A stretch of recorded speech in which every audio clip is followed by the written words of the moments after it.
todo lo que te sucede, insisto, es necesario para tu crecimiento interior. El problema es que estamos tan atascados en el arquetipo de la víctima. O sea, ese es el gran problema de la humanidad, la víctima, la víctima. Y es donde está el 95% de la gente y está enjaulado en el victimismo, secuestrado por la mente con una incapacidad, ¿no? Para superar, sanar, transformar experiencias muy traumáticas. Pero todo eso te acompaña en forma de dolor el resto de tu vida.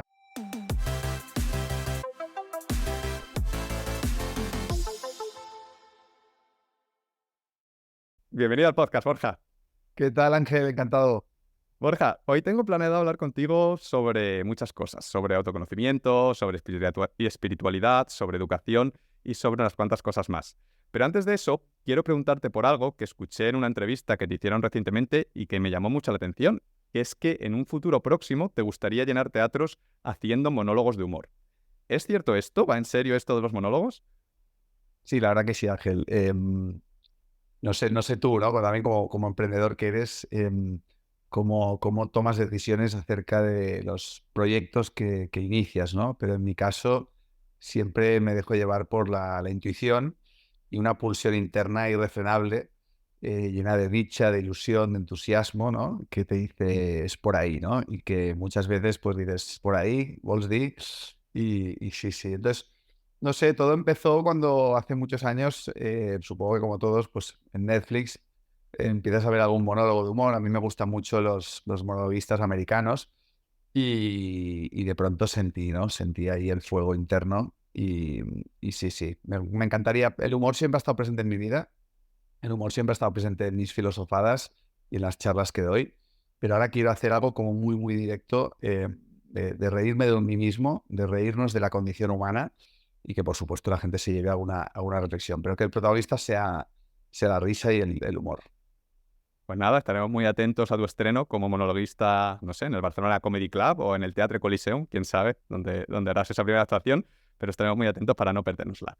Y bueno, ahora quiero que dejemos a un lado todo este tema de los monólogos y que hablemos un poquito de tu trayectoria y más concretamente de tu viaje de autoconocimiento. Y tú siempre dices que la mayoría de la gente empieza su viaje de autoconocimiento porque llega un punto en el que el sufrimiento y la insatisfacción que sienten es tan grande, tan fuerte, que no le queda más remedio que mirar hacia adentro. Y en tu caso, ese momento llegó a los 19 años, cuando después de una adolescencia conflictiva, de problemas en casa, fiestas, alcohol y otras drogas, vas totalmente borracho y estampas el coche de tu madre. ¿Cómo viviste aquel accidente? ¿Y cuál fue el proceso mental que te llevó a decidir, se acabó, no puedo seguir así, de aquí en adelante tengo que cambiar? Bueno, ya te digo, con 19 años entré en una etapa existencialmente muy, muy oscura, muy depresiva, bueno, muy adolescente, ¿no? Muchos demonios internos, mucho dolor, mucho enfado, ¿no? Mucho juicio. Me daba asco la sociedad, estaba como peleado con todos los adultos, me parecía toda una farsa, ¿no? La hipocresía, ¿no? La máscara, la superficialidad, el sinsentido, ¿no? Al menos tal como yo lo veía con 19 años. Y bueno, pues fue cuando el ego me empezó a dar fuerte y empecé a juzgar mucho esta sociedad, juzgar mucho el sistema, ¿no? Con un espíritu pues muy, muy quejica, muy crítico, ¿no? Muy, muy, muy severo, ¿no? Y bueno, pues caí en el arquetipo, ¿no? De muy nietzschesiano, ¿no? De la mediocridad establecida, toda la gente es inútil, mediocre, bueno, espuma por la boca sacaba Ángel, estaba muy mal, ¿no? Y bueno, pues me llenaba la boca, ¿no? De señalando siempre los defectos, de los demás y de la sociedad y del colectivo, ¿no?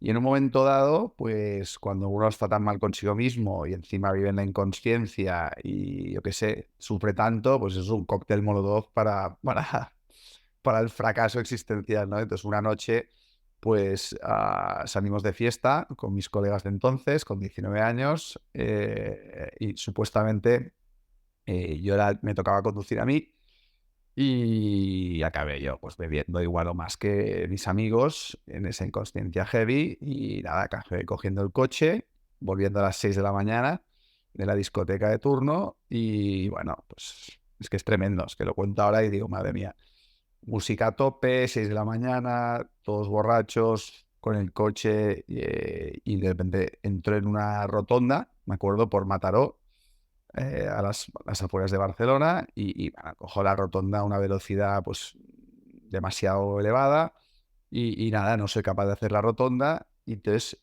no soy capaz de girar y me estampo el coche contra una farola, literalmente, y el coche queda hecho como un medio flan, ¿no? Y bueno, un siniestro total. Milagrosamente nadie se hizo nada, ni un rasguño, porque podría haber sido una tragedia. Y en ese momento, pues bueno, estamos ahí en la rotonda, 6 de la mañana, esperando un poco pues a la grúa, ¿no? Y yo personalmente rezando, ¿no? Siendo ateo, rezando que por favor no viniera la policía. En ese momento me acuerdo perfectamente que el típico de la noche, ¿no? Yo le dije a uno de estos amigos, le dije, oye, tú, voy a beber, va, cámbiame tú. Sé tú el conductor esta noche, ¿vale? Y tal, entonces lo habíamos como medio negociado. Y sí, va, sí, que no me encontré muy bien. Y él acabó bebiendo. Y entonces, pues al final, lo típico, joder, pues en ese momento, de decir, coño, va a venir la policía, me van a meter ahí la alcoholemia, bueno, me van a matar mis padres, no sé qué tal y cual, porque ya llevaba una buena racha. O sea, no era la primera vez que liaba una de estas. Y entonces me acuerdo que en un momento dado me puse de rodillas y le dije a ese amigo, por favor, sopla por mí, me lo debes, ¿no? O sea, es tu culpa, ¿no? O sea, me empecé a victimizar y de alguna manera es como, libérame de esto, ¿no? O sea, sácame de aquí porque es que tú no conoces a mi madre, me va a matar, no sé qué tal igual, ¿no? Y no sé muy bien cómo acabó esa charla, no sé si lo convencí o no, pero es irrelevante porque el de la grúa llegó antes que la policía.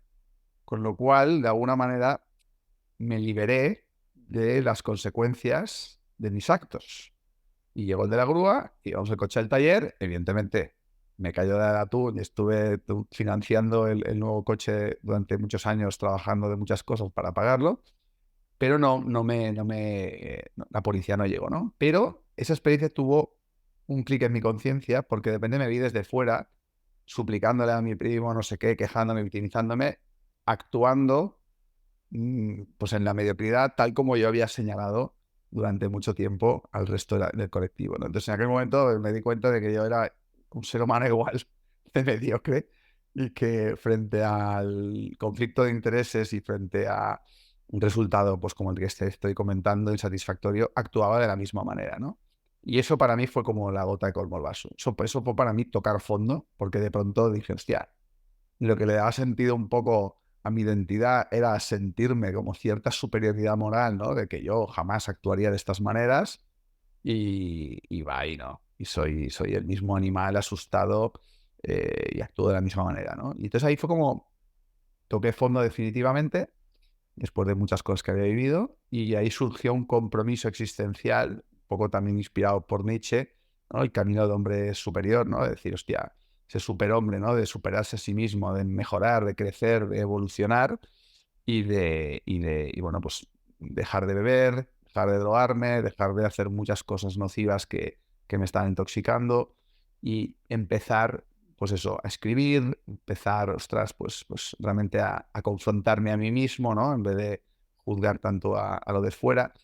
Bueno, pues fue para mí un punto de inflexión bastante heavy, ¿no? Darme cuenta de eso, de que lo que yo estaba señalando fuera, en realidad era un espejo de mi propia mediocridad, ¿no? Eso fue lo que tuvo un impacto muy profundo en mi conciencia.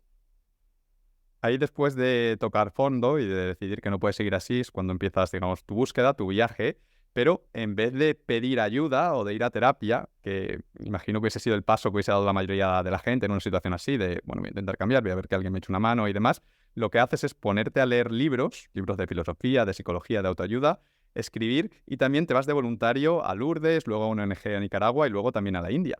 ¿Por qué eliges empezar la búsqueda por ahí? ¿O por qué ves eso como la solución en vez de lo que hubiese pensado pues, la mayoría de la gente? Bueno, el tema está en que, claro, yo recibí muchos maltratos psicológicos por parte de mi madre durante mi infancia, mi juventud, y eso era el tormento que llevaba dentro y todavía los ecos redundan en mi interior y sigo sanando eso. y mi madre era psicóloga familiar, ¿no? Entonces, por eso también un poco mi enfado, ¿no? Con la hipocresía, ¿no? Decir, coño, una persona que es psicóloga familiar y que maltrata de una manera bestial a sus hijos, porque pobre mujer estaba también muy llena de dolor por su propia infancia, bueno, pues, cargando por sus demonios internos, ¿no? Entonces, un poco, eso que te comentaba antes, estaba tan enfadado con la sociedad que no quería saber nada de los adultos, nada, absolutamente nada, ¿no? Y, y bueno, también mezclado con un punto de arrogancia, de orgullo, y un poco esa sensación de decir, esto lo voy a resolver yo por mí mismo, ¿sabes? Que es un poco lo que siempre me ha acompañado. Y por eso dices, hostia, pues si no te suicidas, si no te medicas, pues ¿qué te queda, no? Pues bueno, pues la opción que tenía más sentido era empezar a leer, empezar a informarme, empezar a ver qué es esto del sufrimiento, no sé, estudiar psicología por mi cuenta, de una manera, pues bueno, muy, muy orgullosa, arrogante, como te comentaba, y empezó mi camino, muy autodidacta, ¿no? Y son estas cosas que dices, si volvieran a hacer, ¿no? Que a veces es como una forma de tortura existencial, porque para mí, personalmente, una de las conclusiones que he llegado, Ángel, es que todo el rato está pasando lo que tiene que pasar. Y pensar que las cosas podrían haber sido diferentes, no debería haber pasado, o esto podría ser diferente, es pura neurosis, ¿no? Todo es como tiene que ser y en ese momento actúas pues como podía ser actuado, ¿no? Y no podía ser hecho de otra manera. A posteriori es mucho más fácil de ver, ¿no? Si volviera atrás, no desde la tortura, sino desde la comprensión que te dan las experiencias, pues seguramente sí que hubiera ido a terapia. O sea, hubiera hecho las dos cosas. Porque al final, ir a terapia, ir con un terapeuta, la clave es elegir sabiamente a esa persona, ¿no? Y que esa persona, pues de alguna manera, pues o haya hecho el mismo camino que tú quieres recorrer, o sea, o haya sanado pues, demonios de su pasado, por ejemplo, o que haya lidiado con muchas personas que ha sanado demonios de su pasado, ¿no? Por así decirlo, y que tenga muchísima experiencia. ¿Para qué? Para que pueda darte un punto de objetividad a tu proceso, porque somos demasiado subjetivos, ¿no? Estamos demasiado en nuestra historia personal, ¿no? Y la historia que nos contamos nos parece la única verdadera acerca de cómo interpretamos la realidad, que es neutra, ¿no? Entonces, tener a alguien que te pueda confrontar, que te pueda cuestionar, más allá de que tú te puedas confrontar y cuestionar a ti mismo, yo creo que eso es muy, muy sabio, con lo cual la clave es elegir muy sabiamente a ese terapeuta. A posteriori con 40 años acabé yendo a un terapeuta, ¿no? Así para complementar todo un poco este viaje. Con lo cual, yo diría que el viaje del autoconocimiento autodidacta es verdad que me ha marcado mucho porque ha sido un proceso muy solitario que te da mucha fortaleza, mucha resiliencia, pero sí que es verdad que cuando uno vive ciertos traumas tan fuertes en su infancia, tener a alguien que te acompañe objetivamente puede ser un complemento fantástico y maravilloso. ¿Y encontraste las respuestas que buscabas en esos libros y en esos voluntariados que hiciste? Es decir, ¿te ayudaron a cambiar y a calmar ese dolor que sentías o al menos a abandonar ya de manera definitiva la mala vida? Bueno, la mala vida la dejé el día siguiente de tocar fondo, como te comenté, porque ya llevaba una racha heavy, ¿eh? O sea, en el año 2000, estoy hablando del año 2000, tenía 19 años, bueno, cumplí 19 años ese año, y pasé por una mononucleosis que me dejó tumbado un mes y pico postrado en la cama. Me dejó la novieta de turno de la cual estaba tremendamente enamorado, ¿no? Ese amor platónico que te destroza por primera vez, que te desgarra por dentro. Eh, un día saliendo de la universidad con la moto, un tío se salta un semáforo en coche y me atropella, casi me mata y también, hostia, yo no iba al casco atado y toda la cara ensangrentada, también fue tremendo ese golpe. Luego una noche también, por inmaduro y tal, pues acabo metido en una trifulca con unos skinheads porque un amigo no sé qué y tal y me pegan una paliza, pues, literalmente. Tengo fotos, la cara totalmente llena de todos los ojos hinchados, o sea, tremendo. Eso también fue... Ahí fue cuando dejé de creer en Dios, de hecho, a raíz de esa paliza.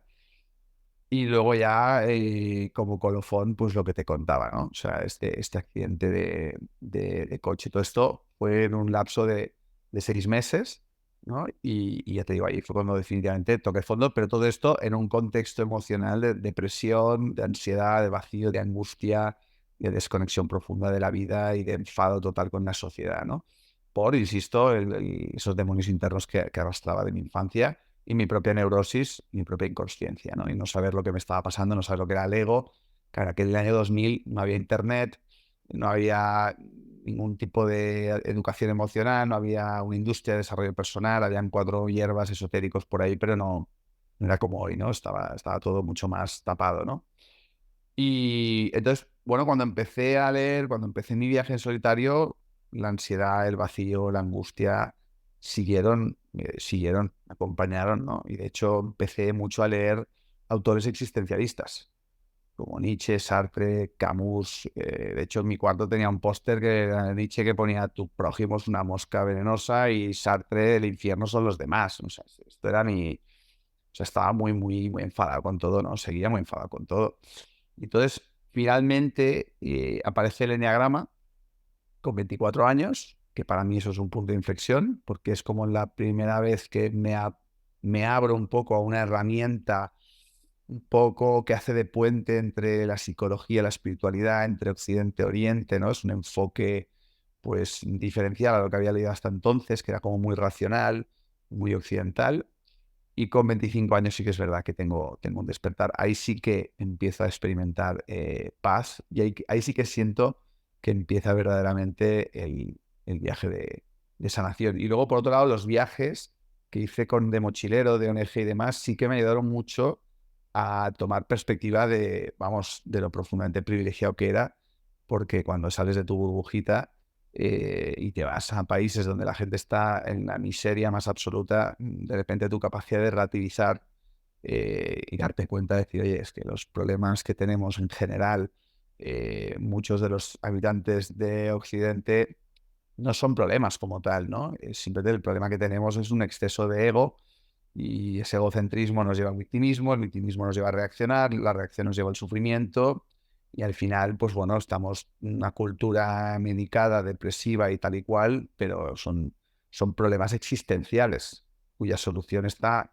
en el trabajo con nuestra propia mente, nuestro cuerpo y nuestro espíritu, pero no son problemas como tal, porque una vez que trabajas interiormente, te das cuenta de que el decorado sigue siendo el mismo y que tienes un techo, tienes alimento, tienes cobijo, tienes lo suficiente para tener una vida digna, y por tanto, pues no son problemas como tal, como los que vi cuando viajé a Nicaragua o a la India, que me impactaron profundamente en mi conciencia.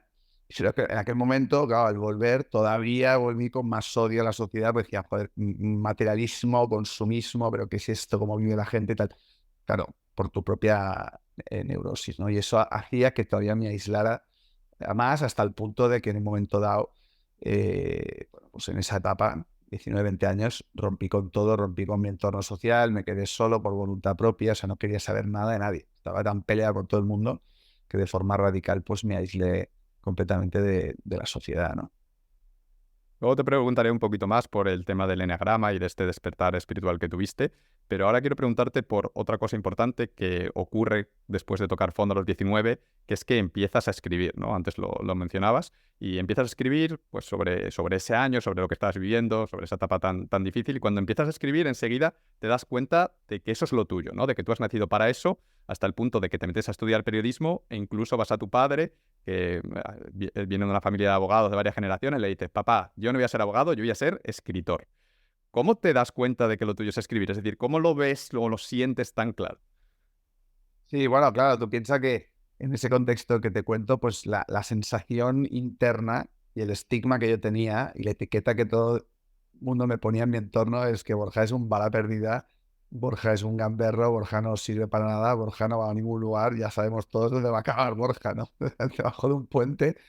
Entonces, y yo me lo creí, ese estigma, porque realmente, claro, era un mal estudiante, no me interesaba nada, la sociedad me parecía una farsa, estaba peleado con todo, y me veían leyendo libros de filosofía, y luego ya incluso cuando me pongo a leer filosofía oriental, ¿no? Que ya mis padres pensaban: este lo estamos perdiendo porque se está volviendo loco tarumba, ¿no? Y entró en una etapa un poco hippie, ¿no? Pantalón está y tal y cual, no sé qué. No, pues la historia es muy bonita, la verdad. Uno de mis pocos amigos que compartían conmigo con 19 años inquietudes filosóficas, ¿no? Que no es tan habitual, o al menos en aquella época, pues de repente lo mandan, bueno, sus padres se cambian de ciudad y él se tiene que ir de Barcelona. Entonces, con 19 años, en aquella época, me viene un día a casa y me dice, oye, que me voy. Y yo, no, tío, o sea, era la única persona con la que hablaba un poco, ¿no? Tampoco nos veíamos tanto. Y me dice, pero da igual, hay una cosa que se llama Hotmail. Y yo, ¿qué? ¿Hot qué? No sé qué. Sí, sí, es como, nos podemos escribir cartas virtuales. ¿Qué me estás contando, tío? O sea, me da como ciencia ficción. Entonces me instaló Hotmail y me puso Borcha, @Hotmail, no sé qué, contraseña. Y yo, pon escritor. Entonces, como, pero coño, como así, te voy a escribir, ¿no? Tal. Entonces, nada, a cabo de 3 semanas, me acuerdo, me meto ahí, no sabía muy bien cómo iba, tal, y veo que me ha escrito un email. Y lo empiezo a leer y me cuenta un poco cómo se siente, la nueva ciudad, su soledad, no sé qué tal y cual, todo muy existencial, ¿no? Y nada, y dije, bueno, y me dice, ¿tú cómo estás? ¿No? Y dije, venga, estaba fatal. Entonces me puse a escribir, era sábado, puse a escribir cómo me sentía, lo que había pasado desde que se había ido, con un poco de humor, de qué, y de repente, ya, mando el email y miro el reloj y te juro, Ángel, habían pasado 7 horas. O sea, me pasé toda la tarde escribiendo y toda esa sensación de desasosiego, de vacío, de tal, desapareció temporalmente. Es como que sentí como mariposas, ¿sabes? Por primera vez en mi vida sentí, ¡guau!, algo muy poderoso, ¿no? Desde dentro. Y yo soy muy intuitivo, como te he dicho, estoy muy conectado con las entrañas, ¿no? Y dije, ¡guau! Entonces, me acuerdo que, o sea, es que lo sentí, lo supe, dije, hostias, ¿no? Y me acuerdo que mi padre apareció por ahí, oye, ¿qué has estado haciendo toda la tarde aquí? Y yo, no, soy escritor. Lo he descubierto, soy escritor, voy a ser escritor, no sé qué. Venga, te imaginas, con todo lo que te he contado, ¿no?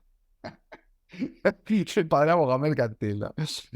Y me dijo, te morirás de hambre, ¿sabes? O sea, y luego, un tiempo después, vio que eso no pasaba, no paraba, y fue el primero que me dijo, oye, te escribes mucho, pero no te veo leer mucho. Y ahí fue cuando empecé a leer libros de filosofía, ¿no? O sea, fue un poco en aquella etapa. Borja, con este tema de la vocación, siempre existe el debate de si es algo con lo que se nace y que tenemos que encontrar a lo largo de nuestra vida o si es algo que se desarrolla. Y tengo mucha curiosidad por saber cuál es tu opinión al respecto. Es decir, ¿tú crees que realmente naciste para ser escritor? ¿Que eso era algo que siempre había estado dentro de ti desde el día que naciste? ¿O crees que a lo mejor no naciste exactamente para ser escritor, pero sí para comunicar y para hacer cosas creativas? Y en tu caso, pues te dio por la escritura para dar rienda suelta, digamos, a esa necesidad natural, igual que podrías haberlo hecho, yo que sé, a través de las películas, si en ese momento tu amigo te hubiese traído una cámara de cine. ¿O crees que aquel flechazo con la escritura fue únicamente el resultado de tus circunstancias, ¿no? De que te enamoraste de escribir, porque como en aquel momento te hizo un poco como de terapia y te ayudaba a calmar tu dolor, pues dijiste, joder, la escritura es la leche. ¿Cómo lo ves este tema? Que es un debate interesante. Sí, sí, no, total. A ver, yo creo que son un poco las dos cosas, ¿no? No, lo típico que es antes, el huevo o la gallina y tal. O sea, para mí, mi punto de vista, y que nadie se crea nada, que sean muy escépticos, lo que he verificado empíricamente es que tú naces con una semilla, naces con una esencia, naces con una singularidad, naces con unos atributos y unas cualidades esenciales en potencia. Y eso está dentro. Y eso, pero es tal cual, es una semilla, ¿no? Luego, evidentemente, están las condiciones meteorológicas, pues yo qué sé, los padres que te han tocado, eh, bueno, pues por supuesto toda la genética, que esa semilla, me pongo hierbas, Ángel, para mí tiene un componente espiritual, intangible, inmaterial, llámalo como quieras, no tiene nada que ver con la religión. Siempre digo la religión es para las personas que tienen miedo de ir al infierno, la espiritualidad es para las personas que ya hemos estado en el infierno, ¿no? Es una metáfora psicológica del sufrimiento, ¿no? Pero esa semilla para mí tiene un componente espiritual, ¿no? Es lo que realmente somos, ¿no? Y naces con eso. Entonces luego, pues, se complementa con genética, ¿no? Tu programación, tu condicionamiento, tu cultura, tu entorno social y familiar, experiencias traumáticas, ¿no? Todo eso son condiciones meteorológicas que influyen en el florecimiento de esa semilla. ¿Qué pasa? Que esa semilla normalmente queda sepultada por capas y capas y capas y capas de condicionamiento y de dolor. Entonces las personas en un momento dado del proceso nos enajenamos, nos desconectamos de nuestra dimensión espiritual, de esa semilla, y convertimos, pues eso, un falso concepto de identidad, una personalidad, pues para adaptarnos a la sociedad y nos alejamos tanto de nosotros mismos y construimos nuestra identidad con factores externos, ¿no? Y por eso la mayoría de gente vive con un gran vacío y una gran desconexión y una gran neurosis y una gran disfunción, porque están totalmente enajenados de sí mismas, ¿no?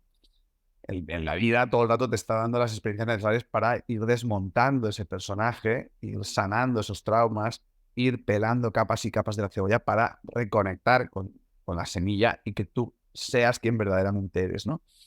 Y te va dando pistas la vida, ¿no? Y una de las pistas que te va dando es la dicha que viene del interior, una resonancia brutal, depende de, wow, eso tiene sentido, me motiva, me llena, me sana, me conecta, desaparezco, pierdo la noción del tiempo, ¿no? Entonces, no a todo el mundo le pasa con lo mismo.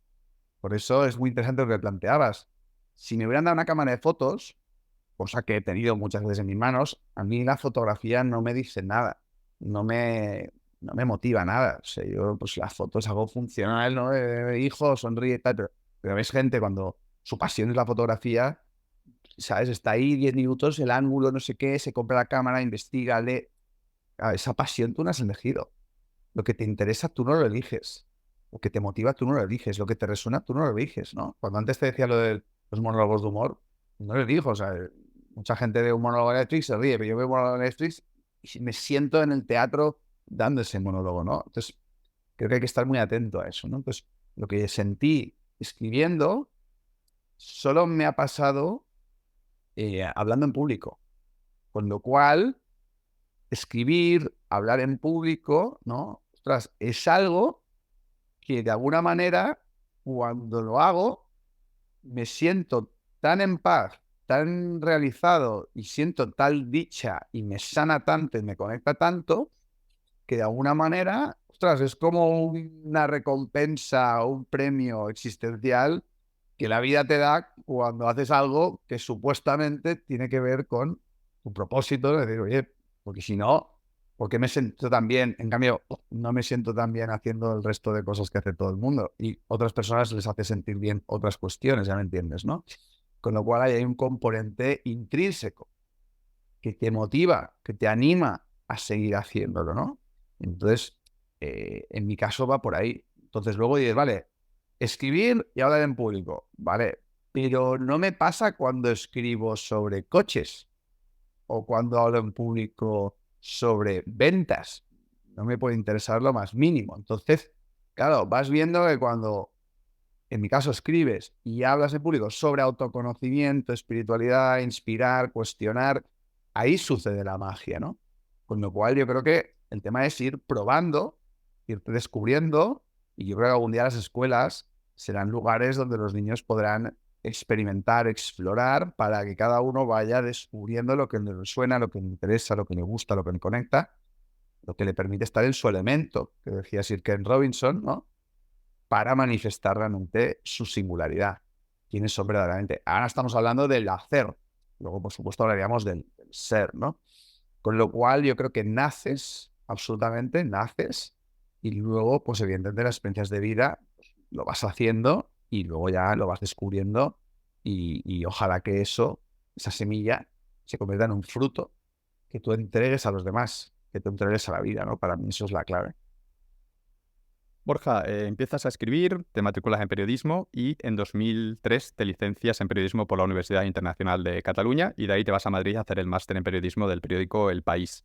En paralelo, pues sigue leyendo a todos estos filósofos existencialistas que decíamos antes, Nietzsche, Sartre, Camus y también autores, digamos, un poco más espirituales, ¿no? Como Hermann Hesse, Aldous Huxley, Eric Fromm. Hasta que en 2005 nos contabas antes que una amiga te habla del eneagrama, ¿no? Y inicialmente eres bastante escéptico, pero finalmente decides darle una oportunidad, investigar un poco más, te acabas apuntando a un curso de eneagrama y ese curso marca un punto de inflexión en tu vida. ¿Nos puedes contar muy brevemente qué es esto del eneagrama, por si algún oyente todavía no sabe lo que es? Y sobre todo, ¿nos puedes explicar por qué supone un antes y un después para ti? Es decir, ¿qué es lo que te aporta exactamente? ¿Cómo te ayuda en tu búsqueda? ¿Qué te da que esos libros y que todas esas cosas que habías probado antes no te habían dado y que el eneagrama sí te ayuda a ver o que sí te aporta? Claro, cuando aparece el eneagrama en mi vida, tengo 24 años y llevo los últimos 5 años, por así decirlo, investigando apasionadamente sobre por qué sufrimos, cuál es el sentido de la vida, ¿no? pero todo como muy conceptual, racional, existencial, y, pero no salía yo del sufrimiento, no salía yo del vacío. Entonces el eneagrama de repente es como una herramienta práctica que te dice cómo.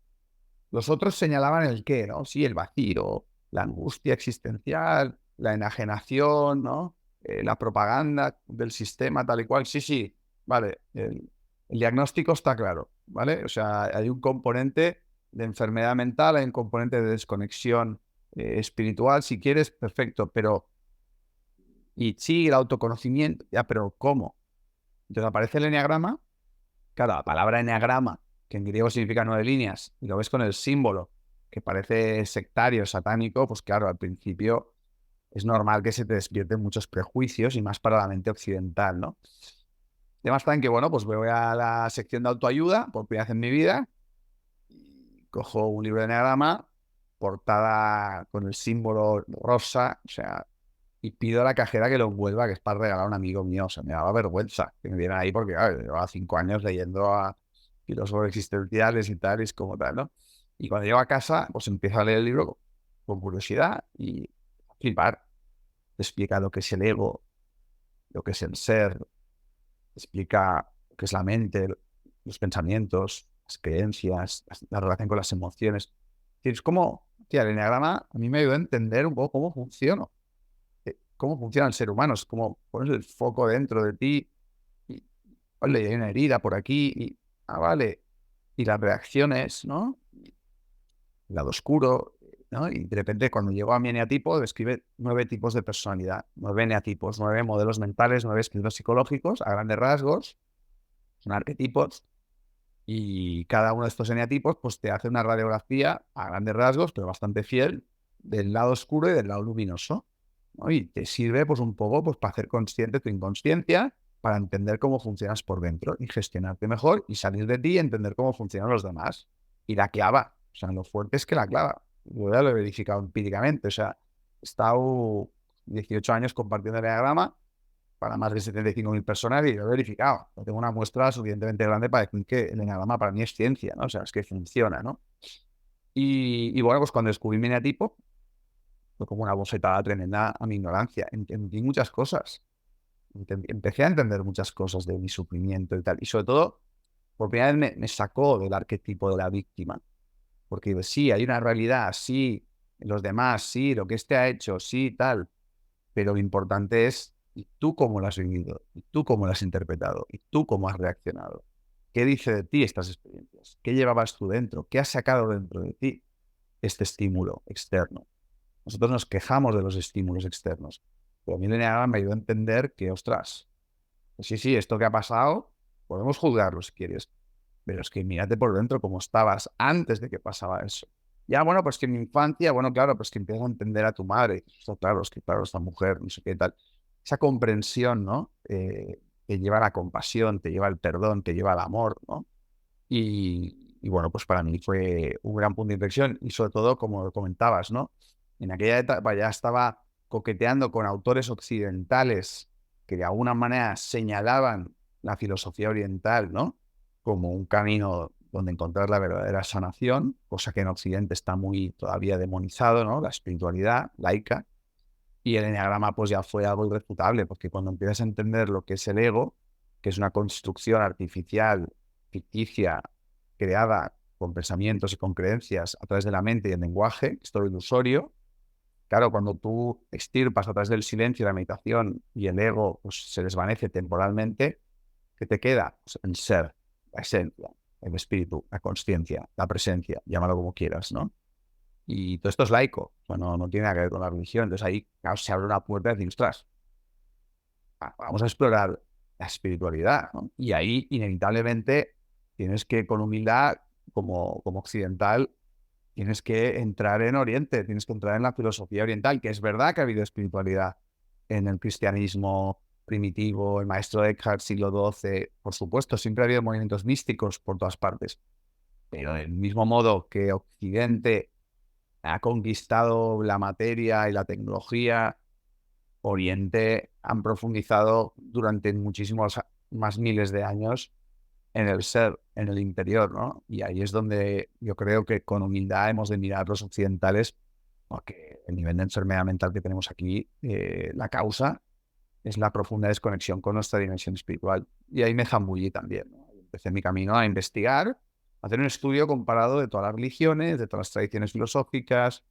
apasionado, y ahí, claro, empiezas a ver que todos los autores místicos llegaban a una misma conclusión, ¿no? Y da igual el camino que hubieran seguido, ¿no? Y eso es la filosofía perenne, que perdura, porque es verdadera, ¿no? Entonces, eso tuvo un impacto tremendo en la comprensión de mí mismo y de la vida, ¿no?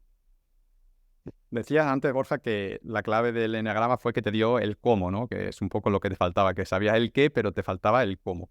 Y quería preguntarte más por esto, ¿no? Por cómo se utiliza el eneagrama. Es decir, ¿para qué sirve conocer tu eneatipo? Tú haces, bueno, lees el eneagrama y dices, "Joder, yo me veo claramente reflejado, soy un uno, ¿no? Vale, pero ahora, ¿cómo utilizas esa información para mejorar tu vida y que no quede, pues, simplemente como una curiosidad, como yo que sé, el que sabe que es Aries y lee su horóscopo en una revista y dice, ah, sí, esta semana vendrán cosas inesperadas, jaja. ¿Cómo se utiliza? ¿Cómo se aplica? Sí, sí, sí. Bueno, pues lo primero, lo más difícil, lo más complicado es tener la verdadera necesidad de cambio, la verdadera necesidad de querer conocerte a ti mismo, porque es confrontante el autoconocimiento, es doloroso conocerse. La mayoría de gente no quiere alivio, quiere anestesia, pero no quiere curación. La curación es confrontante y dolorosa. Y además es muy confrontante y es doloroso al principio. Entonces tú puedes empezar pues leyendo un libro, escuchando charlas por YouTube, apuntándote a un curso presencial, un curso online, que es un poco lo que hice yo hice un curso presencial, me leí un libro. Entonces, interiorizar cómo funciona el eneagrama. ¿Qué es el eneagrama? ¿Cómo funciona? Hay 9 eneatipos, todos tenemos un poco de todo. Hay uno que es el principal está conectado a través del símbolo con otros 3 o 4 eneatipos que tienen unas relaciones entre ellos que te ayudan a entender por qué funcionas, cómo funcionas. Y en la medida que vas escuchando la información, leyéndola, internalizándola, yo siempre digo que hay un momento que hay un eureka, un fogonazo, un orgasmo emocional. De repente es como, hola, he descubierto mi eneatipo principal. Y es cuando entiendes cuál es tu herida de nacimiento. En mi caso, el eneatipo dominante es el uno. La herida de nacimiento es la sensación de imperfección e insuficiencia. Nada nunca es suficientemente perfecto. Cuando estoy desconectado de mí mismo, cuando estoy en la cárcel de la mente, me siento imperfecto. Y claro, como me siento imperfecto, me creo que soy imperfecto y siento que tengo que perfeccionarme. Y esa es la neurosis del uno, ¿no? Exigencia, enfado, frustración, prepotencia, juicio, dogmatismo, rigidez, ¿no? Me siento imperfecto, entonces, ¿cómo veo el mundo? El mundo es imperfecto. Me siento imperfecto, esto es inconsciente. ¿Cómo veo a los demás? Imperfectos. Ah, pues son empecé a entender el porqué de mi enfado en la adolescencia, ¿no? De juicio despiadado y todo el mundo mediocre. Bueno, porque es que así es como yo me sentía por dentro. Por eso la experiencia que te contaba al principio tuvo tanto impacto en mi conciencia, porque claro, al final me di cuenta de que eso estaba dentro de mí. Yo era aquello que estaba juzgando fuera, ¿no? Y eso fue como un gran clic en mi proceso. Entonces, además te ayuda a entender un poco lo que pasa dentro de ti, hacerlo consciente. Eso es un poco la radiografía del ego, de tu lado oscuro, de tu sombra. Y luego te da como unas pautas. Ah, vale, si tu eneatipo dominante es este, hay un proceso de transformación, un proceso de sanación. Pues te recomienda una serie de ejercicios, de prácticas que son súper confrontantes para ir más allá de tu ego, ¿no? Pues que en el caso del uno, todo el tema de la aceptación, la relajación, la serenidad, ¿no? Bueno, pues dejar en paz a los demás, ¿no? Tolerancia, o sea, explica como una serie de prácticas, de ejercicios súper específicos para, digamos, sanar, transformar tu psicología.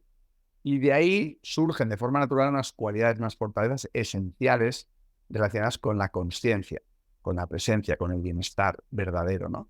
Entonces, claro, con todo este mapa, tú puedes irte gestionando emocionalmente y aprovechando todo lo que te pasa en la vida para ir mimando el ego, irlo trabajando para ir manifestando más tu verdadera esencia, ¿no? Y luego además, como te decía, salir de ti y decir, ah, vale, ostras, ah, vale, ahora entiendo a mi madre, ahora entiendo a mi pareja, ahora entiendo a mi hijo, ahora entiendo a mi amigo, ahora entiendo a mi jefe, ¿no? O sea, es una herramienta para empatizar también con las heridas de los demás y entender el ego que han construido. Y no quedarte con la superficie, ¿no? Y cambiar el juicio por compasión, ¿no?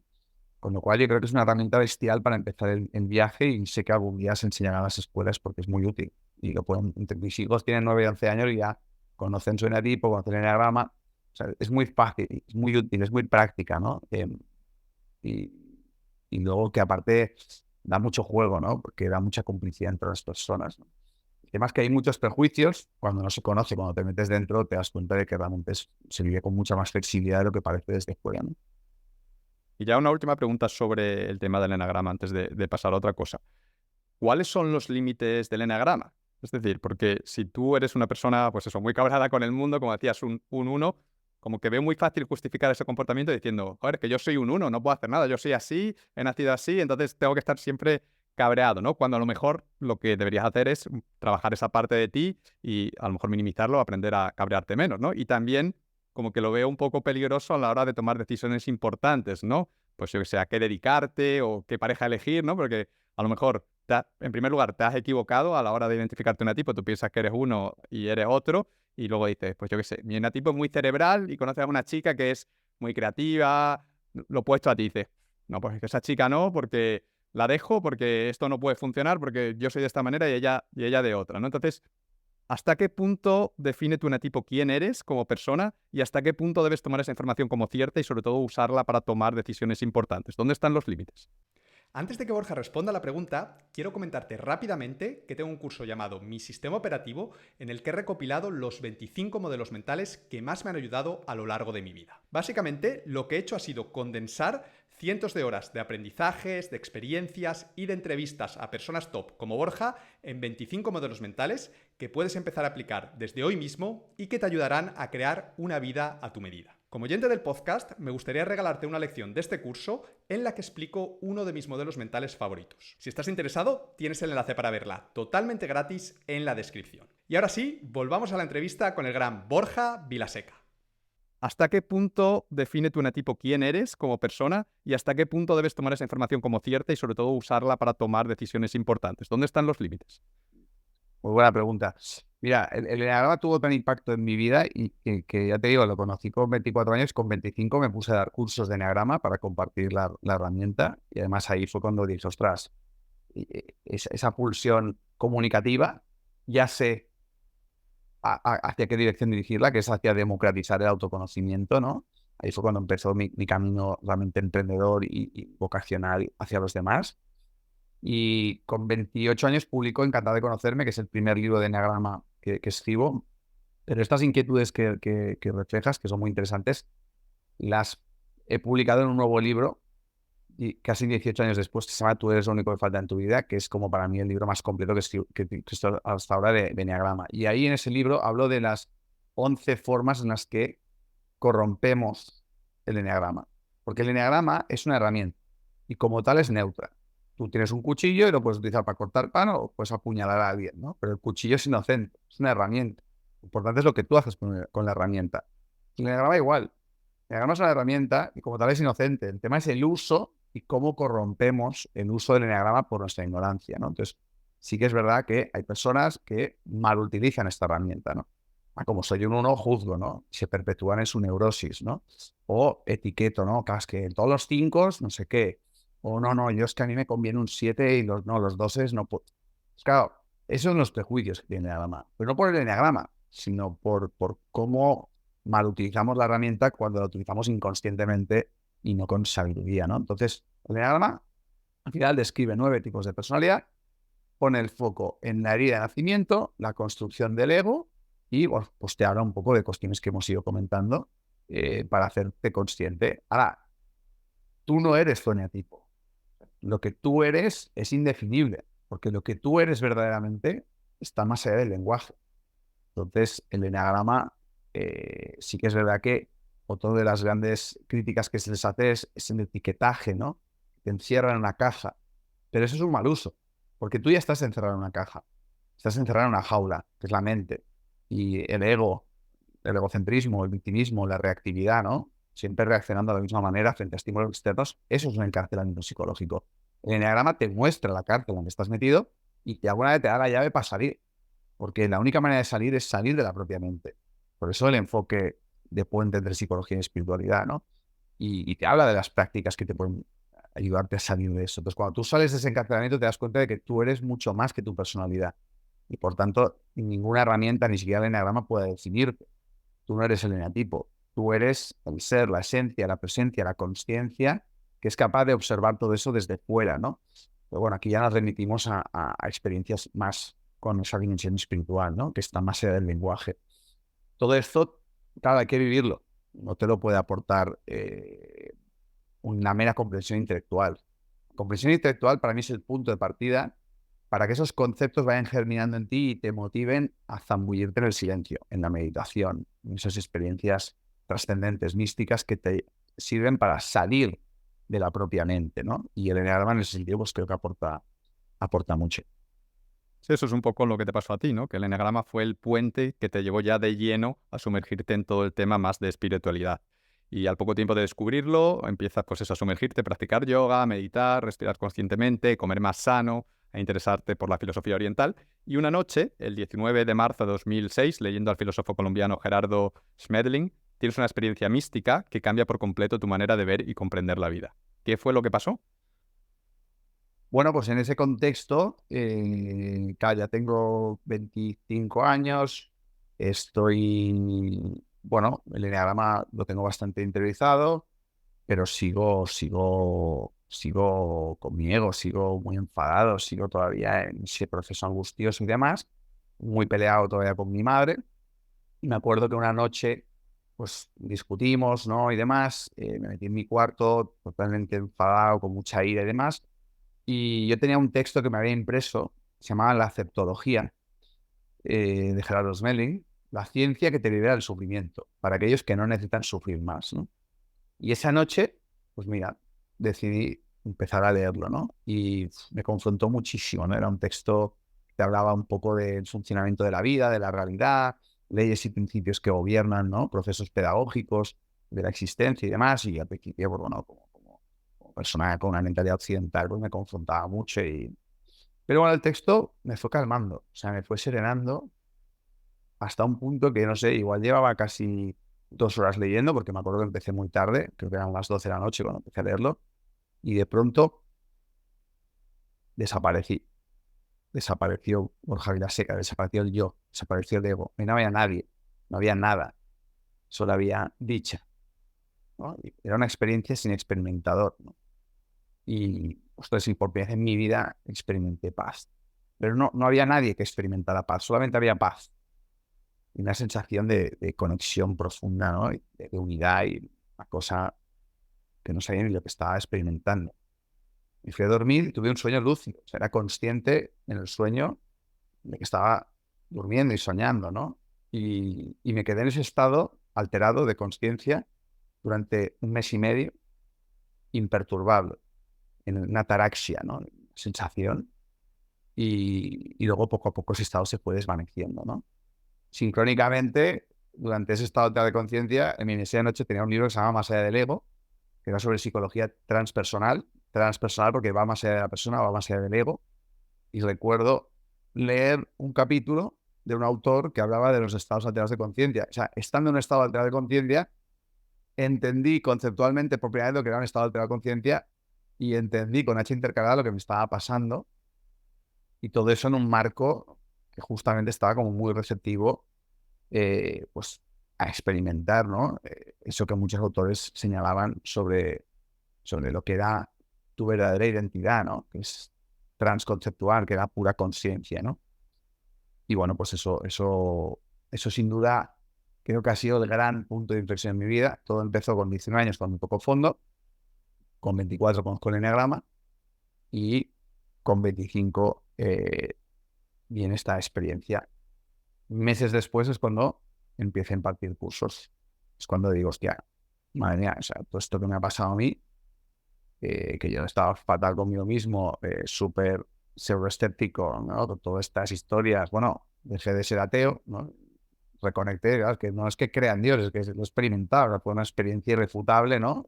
La espiritualidad, y dije, hostia, esto lo tiene que conocer todo el mundo. Y entonces fue ahí cuando me puse a compartir cursos, dar charlas, fue cuando dije, bueno, pues había escrito mucho, durante muchos años, pero era una escritura más íntima. Y fue cuando ya dije, bueno, pues voy a empezar a escribir para compartir todo esto con quien quiera leerlo, porque considero que ahora entiendo el porqué de que estamos todos como estamos, ¿no? Por la falta de autoconocimiento, por la falta de espiritualidad. Y en aquel momento era un desierto espiritual y no había ninguna industria de autoconocimiento y raramente conocías a alguien que se interesaba por estos temas, ¿no? Y ahí cuando pues me puse a compartir y ahí sigo, ¿no? Además de empezar a compartir, una de las consecuencias de esta experiencia que tienes es que haces las paces con tus padres, ¿no? A pesar de todos los abusos y maltratos que nos contabas antes que habéis sufrido de pequeño, pues a raíz de esto o poco después de esto, haces las paces y desde entonces habéis tenido muy buena relación. ¿Qué fue lo que te permitió perdonarles y reconciliarte con ellos? ¿Cómo fue ese proceso, no? Pero yo siento que mucha gente esto es como lo que le frena, ¿no? Pues a lo mejor han pasado una mala infancia, que pues ha pasado lo que sea, y dicen, no, es que yo ya mis padres me hicieron esto, entonces yo estoy traumado, yo no puedo cambiar, yo no puedo hacer nada, ¿no? Y tú, a pesar de que sufriste mucho, fuiste capaz de reconciliarte e incluso de llevarte bien el resto de tu vida. ¿Cómo fue eso? Bueno, al final es que es un poco, no sé, cuando vemos en las noticias, ¿no? Lo que pasa entre Israel y Palestina, ¿no? Que es un poco, o sea, odio que genera más odio, conflicto que genera más conflicto, violencia que genera más violencia.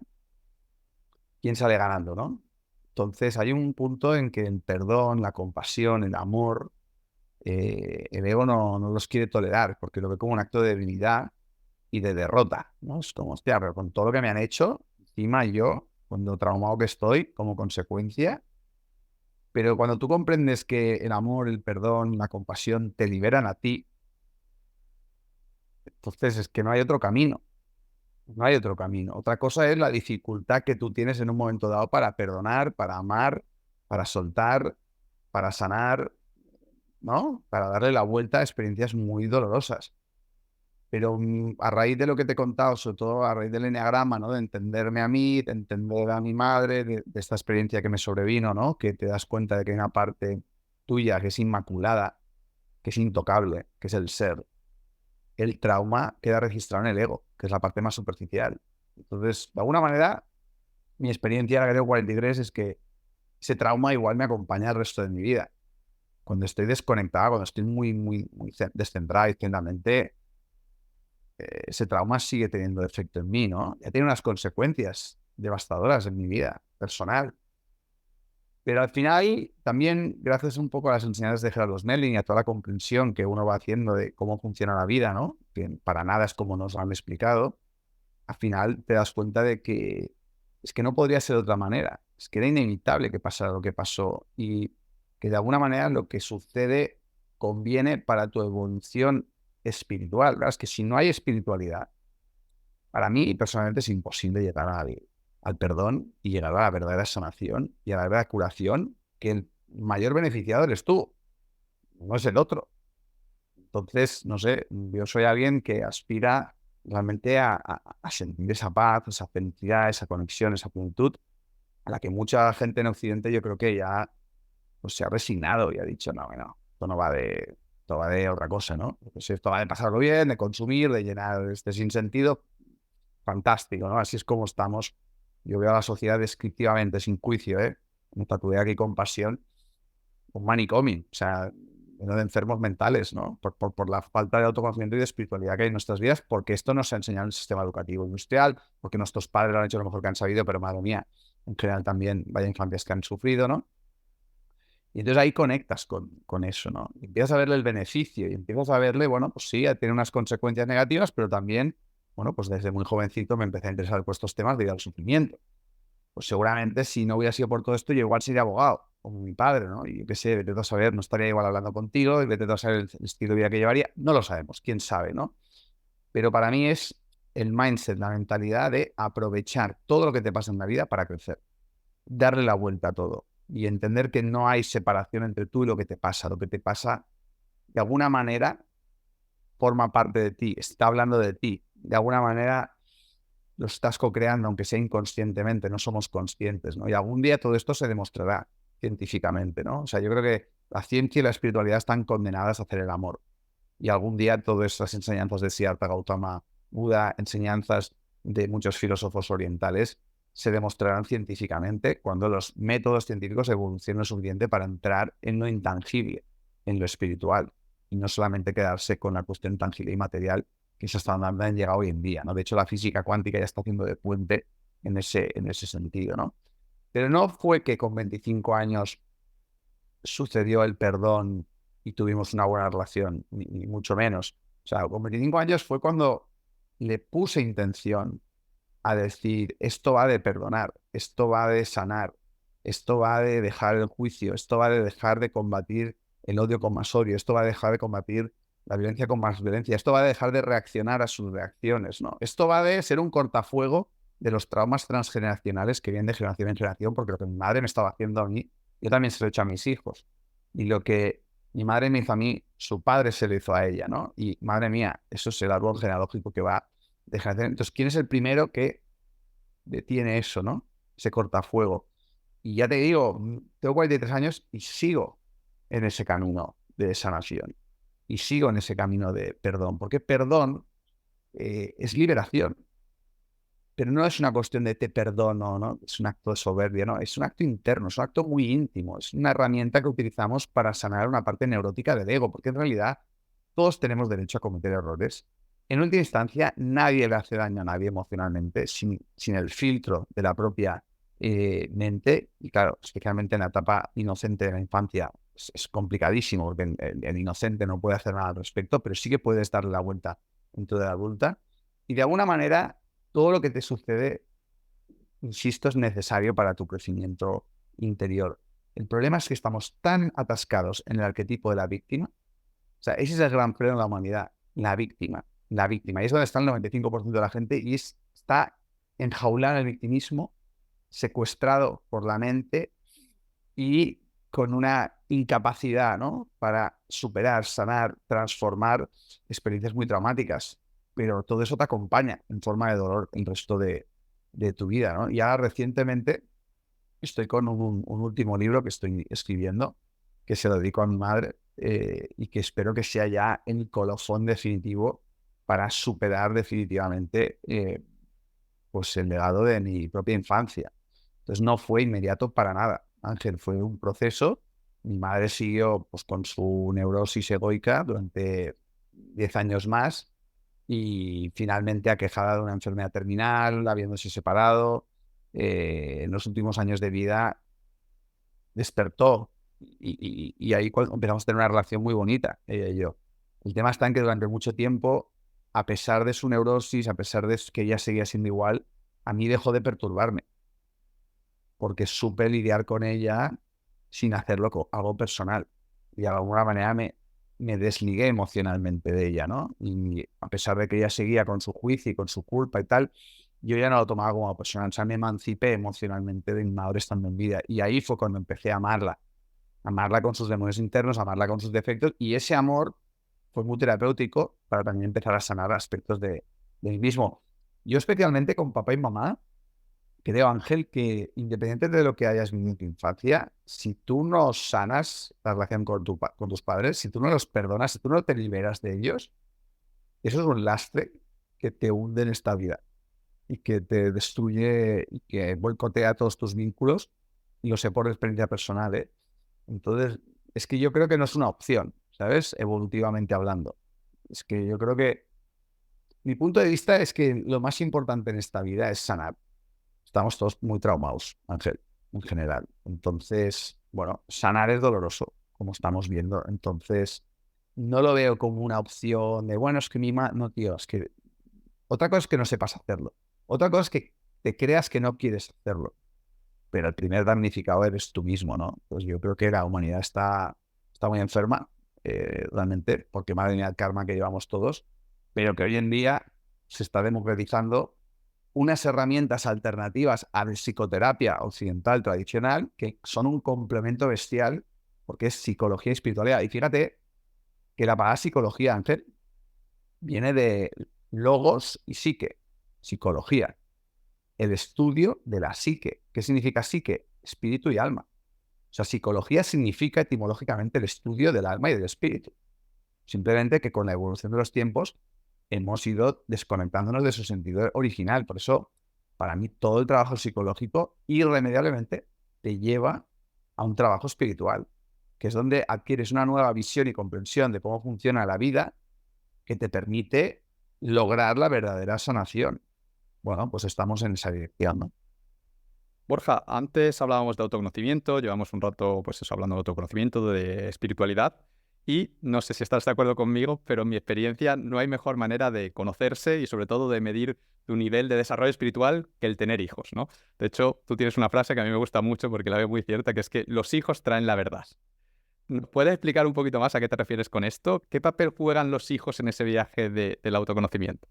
Bueno, pues al final todas las relaciones te hacen de espejo, ¿no? Yo creo que de las relaciones que más se aprende son de los padres, de la pareja, de los hijos y luego todo esto en tu viaje íntimo con tu solitud, ¿no? Contigo mismo.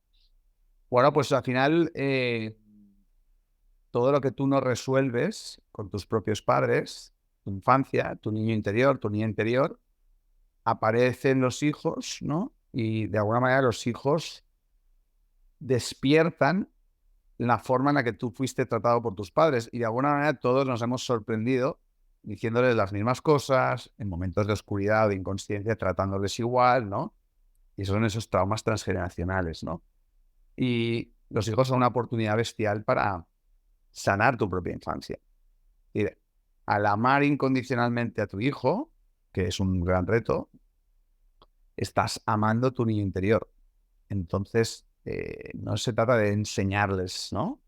Se trata de, bueno, aprender de ellos, porque de alguna manera te iluminan tus sombras. Son espejos donde te ves reflejados, ¿no? Y son una oportunidad bestial para transformarte, ¿no? Entonces, para mí realmente la paternidad es eso, es una oportunidad bestial de sanación, de transformación, especialmente los que hemos tenido infancias, pues, moviditas, ¿no? Y además es que traen la verdad porque con los hijos, ellos están en su propio viaje, están en su propio ego y no es como con un adulto racional que pueda eso en un momento dado, no, no. Te ponen a prueba, es un desafío, te ponen al límite, ¿no? Y ponen la verdad de la pareja, te ponen en tu sitio. Los hijos te ponen en tu sitio, ¿no? Es tremendo. En tu caso, que te casaste en 2011, luego tienes tu primera hija en 2012 y a tu hijo Lucas en 2014, ¿fue muy duro ese cambio? Y te lo pregunto porque justo en esa época tú estabas en plena expansión, ya habías empezado a compartir, a divulgar, y creo que, por ejemplo, en 2013, que es entre ambos niños, creo que ese año diste 100 conferencias, una gira por Colombia y la leche, ¿no? Y yo acabo de tener ahora el segundo, entonces sé muy bien el cambio también este que es y tengo curiosidad por saber cómo lo viviste tú esa etapa que encima te pilló en plena explosión profesional. Totalmente. A mí pues me han dado muy duro, evidentemente, y me han puesto en mi sitio y han traído la verdad, o sea, tal cual. Bueno, sí, de hecho, dejé de escribir. O sea, llegó un momento que con el nacimiento del segundo hijo ya dejé de escribir, o sea, no podía. O sea, no encontraba ni el tiempo, ni la paz, ni desbordados, ¿no? Aparte muy seguidos y con todas las consecuencias que eso también trae en la nueva dinámica, ¿no? En la relación de pareja. Y como decías tú, ¿no? Pues estábamos ahí, pues, en plena expansión de muchos proyectos y demás. Y bueno, pues lo recuerdo como una etapa muy intensa y muy desafiante, sobre todo energéticamente, ¿no? No dormir, bueno, estar más egoico, ¿no? De más conflicto. eh, y al final, pues claro, no llegas a todo, ¿no? Entonces, al final, pues no te queda más remedio que ir soltando cosas, evidentemente, para poder centrarte en lo importante, que en este caso son los hijos. Y aquí, afortunadamente, pues de todo el apoyo que en aquella etapa pues me brindó mi pareja, que tuvo un papel mucho más protagonista que yo en la crianza de los niños, ¿no? Pero sí, realmente ser emprendedor, que de alguna manera montar proyectos, como tú sabes, son como hijos también, metafóricamente, pues es una familia numerosa, ¿no? Y al final, pues el tiempo es limitado y la energía es limitada y es una liada parda. O sea, yo creo que son las dos cosas más desafiantes de la vida. O sea, ser emprendedor, empresario y ser padre se asemejan, tienen muchos paralelismos. Borja, antes nos contabas que a partir de 2006, que es cuando tienes ese despertar espiritual, es un poco cuando cambias el el foco desde dentro, ¿no? De un poco arreglarte, entre comillas, a ti, a empezar a compartir todo lo que has vivido.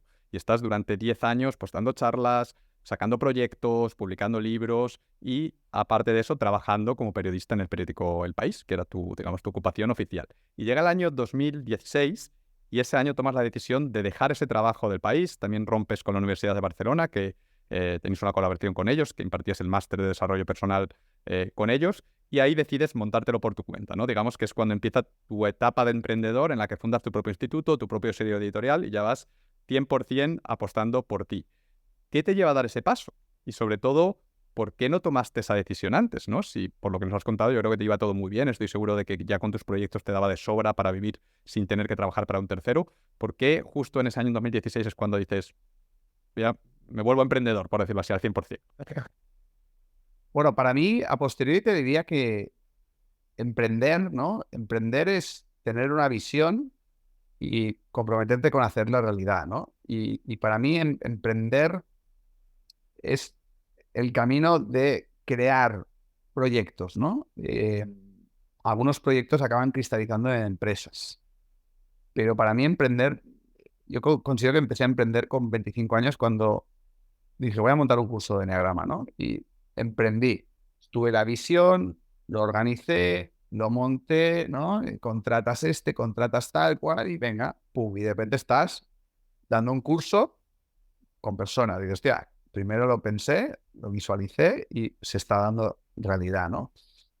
Luego me vino la visión de montar un máster, ¿no? Un viaje de autoconocimiento donde estuviera el enneagrama, pero otras herramientas, ¿no? Fantásticas, pues la PNL, el coaching, las constelaciones familiares, el tantra, ¿no? Es decir, la alimentación consciente, o sea, de todo. O sea, meter ahí como todas las herramientas más potentes que había conocido en mi viaje y hacer un proceso de autoconocimiento, de transformación, de sanación durante 9 meses para que las personas, pues, facilitarles este viaje que para mí había sido tan caótico, a trompicones, probando muchas cosas, ¿no? Autodidacta, porque compartirlo, tener compañeros de viaje es una maravilla, ¿no? Entonces, claro, lo monté en la Facultad de Economía de la Universidad de Barcelona en el año 2008-2009 y fue un éxito, ¿por qué? Porque teníamos el sello de la Universidad de Barcelona, el máster de desarrollo personal y liderazgo, que es un cajón desastre, el nombre que pusimos. Entonces se convirtió en el tercer año en la titulación más solicitada de la historia de la Universidad de Barcelona. O sea, tuvimos 4 grupos, 140 alumnos, o sea, una barbaridad para aquella época, ¿no? Era un océano azul, no existía nada en todo el mundo, investigué, o sea, nunca había un máster universitario de autoconocimiento, de la meditación en la universidad, o sea, fue como muy pionero en aquel momento, ¿no? Todavía no había las redes sociales, no había marcas personales, no había como hoy, que ya está como todo saturado, ¿no? Era como algo muy novedoso. Y el juntar la Universidad de Barcelona con algo tan innovador, pues yo creo que fue la clave del éxito, ¿no? Y luego tener a los mejores referentes de cada herramienta que todos quisieron venir, porque claro, también ellos les daba como un prestigio, ¿no? Estar vinculado con la universidad. Estuve 7 años y en el proceso emprendí otros proyectos. Emprendí la Academia, ¿no? Que es un movimiento ciudadano que promueve educación emocional y emprendedora gratuita para adolescentes, que es como un mini máster presencial que ahora está en 55 ciudades de 8 países. Y también emprendí otros proyectos fallidos, ¿no? Que no funcionaron, pero bueno, que también durante un tiempo pues, estuvieron en marcha y todo eso también te curte, ¿no? Y al final, por una discrepancia de valores, ¿no? Y de coherencia y luego de madurez, en mi caso, emprendedora empresarial, pues finalmente tomé una decisión muy disruptiva que es renunciar al sello de la UV y montármelo por mi cuenta, montar mi propio instituto. Y la verdad es que la gente salió de la credencial, de la titulitis y mantuvimos el mismo número de alumnos. Y ahí fue cuando me convertí en empresario, empecé a tener empleados, ¿no? Y empecé todo ese crecimiento también. El tema está en que, en mi caso, yo soy más emprendedor que empresario. O sea, a mí el día a día, la gestión de las personas lo he hecho, pero no saca lo mejor de mí, no es lo que me motiva. Al final es un perfil más creativo, más visionario, ¿no? Más comunicativo, ¿no? Entonces, bueno, pues con el tiempo me he ido complementando con otros socios que sí que están en el día a día de los proyectos, ¿no? Y bueno, pues por eso un poco al final tomé esa decisión. Y luego dejar de ser colaborador, porque nunca he sido empleado, o sea, nunca he firmado un contrato indefinido, siempre he sido freelance, siempre he sido autónomo, siempre he ido por libre. Y tenía una colaboración pues desde el año, si no recuerdo mal, desde el año 2005, que empecé a ser becario en el país, hasta el 16. Y ahí no fue una decisión mía, fue decisión del periódico, hubo un cambio de dirección y dejé de colaborar. También es verdad que sincrónicamente yo también sentía que había hecho lo que tenía que hacer, que es un poco introducir en el país pues artículos sobre psicología, espiritualidad y bueno, pues ya también lo sentí como también etapas que se terminan, ¿no? Yo creo que uno en esta vida va a vivir muchas vidas, tanto profesionales como personales. Madre mía, estos son ciclos y si estás abierto al cambio, vas cambiando, vas evolucionando y va cambiando tu realidad contigo, ¿no? Y bueno, pues tampoco sé qué me deparará el futuro, ¿no? Porque, madre mía, los cambios que siempre están en constante evolución, ¿no? Y bueno, pues fue un poco ese momento tan sincrónico, ¿no? Sobre todo, para mí el 16 es pasar de emprendedor a empresario. Eso fue el gran cambio.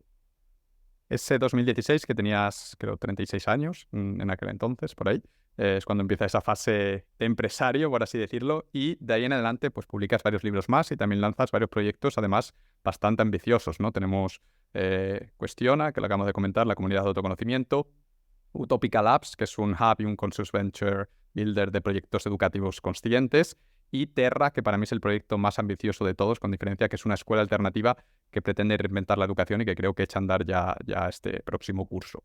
Y aparte de todos esos proyectos, creo que estos últimos meses has estado trabajando en un evento presencial que se llama Question Experience, que va a ser dentro de unos días, el 8 de junio en Barcelona. ¿Nos puedes contar un poquito más de en qué consiste y a quién va dirigido?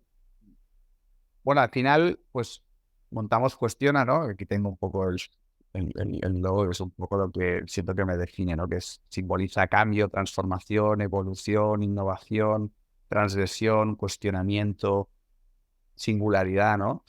Cuestiona es una comunidad de autoconocimiento, es como una universidad consciente que promueve másters, formaciones online, presenciales, para que la gente se transforme, ¿no? Sobre todo para educar a los educadores, formar a los formadores, transformar a los transformadores, ¿no? Y luego una comunidad de gente despierta, consciente, ¿no? También la gente en este viaje tiene ganas de compartir con gente que esté con unos mismos valores, un mismo propósito, unas mismas inquietudes, ¿no? Eh, y nada, pues Cuestiona tiene esa pata formativa, pero luego tenemos eventos presenciales y hay uno, como has dicho, que es el Question Experience. Llevamos 3 años organizándolo. Es el 8 de junio, cerca de Barcelona. Pues imagínate una masía preciosa en medio de la naturaleza. De 9 de la mañana a 3 de la madrugada. Es todo un día. Es un festival veraniego, lúdico, donde pues por la mañana empezamos con una meditación, hacemos también una danza para movilizar la energía. Luego durante pues, unas cuantas horas hay talleres, clases, formaciones muy cortas, cuerpo, mente, espíritu en las 8 áreas de la rueda de la vida. Entonces la gente pues va yendo a la que más le interesa. Food trucks, ¿no? Un mercadillo. Luego, pues claro, vienen 1.200 personas, una oportunidad de vernos, abrazarnos, conectar.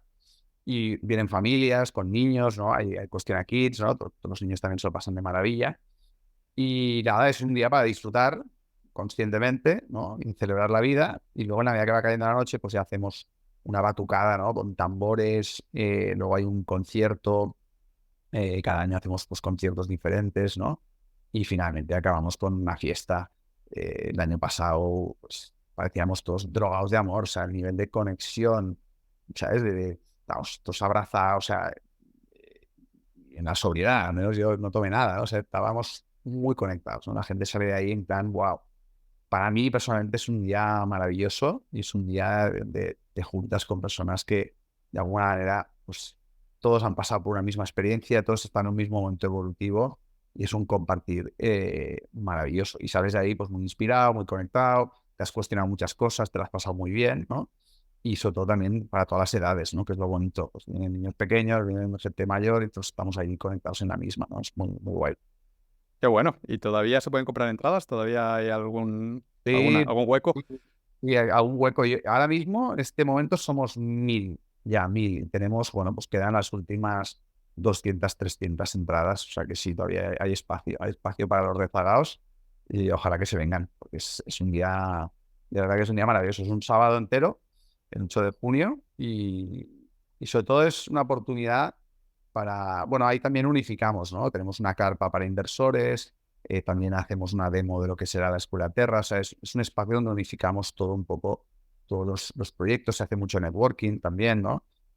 También pues vienen muchos solteros con ganas de conocer gente que está en la misma onda. O sea, al final, de alguna manera, es ese momento donde te das cuenta de lo importante que son las conexiones, ¿no? Pero personas que están con unos mismos valores, las mismas inquietudes, ¿no? Y todo el mundo que conoces ahí, pues de repente es como muy fácil, ¿no? Estamos todos en una misma vibración, por así decirlo, ¿no? ¿Cuál es la web para comprar las entradas? Que la pongamos en la nota del podcast. Es cuestiona con K, cuestiona.com. Cuestiona.com y ahí está el botón Ah, para... sí, el festival se llama Cuestiona Experience. Genial, pues pondremos el enlace en las notas que acompañarán al episodio. Borja, sé que estos 2 últimos años han sido unos años de muchos cambios para ti, ¿no? El primer gran cambio es que te separaste de tu esposa Irene después de casi 20 años de matrimonio y quería preguntarte que cómo estás, que cómo llevas esta nueva situación y esto de volver a estar solo, entre comillas. Bueno, mira, a finales del 21 se murió mi madre. Otro gran cambio, sí. Eso también fue. Y luego, pues nada, casi 2 años después, ahora ya hace 8 meses que nos hemos separado.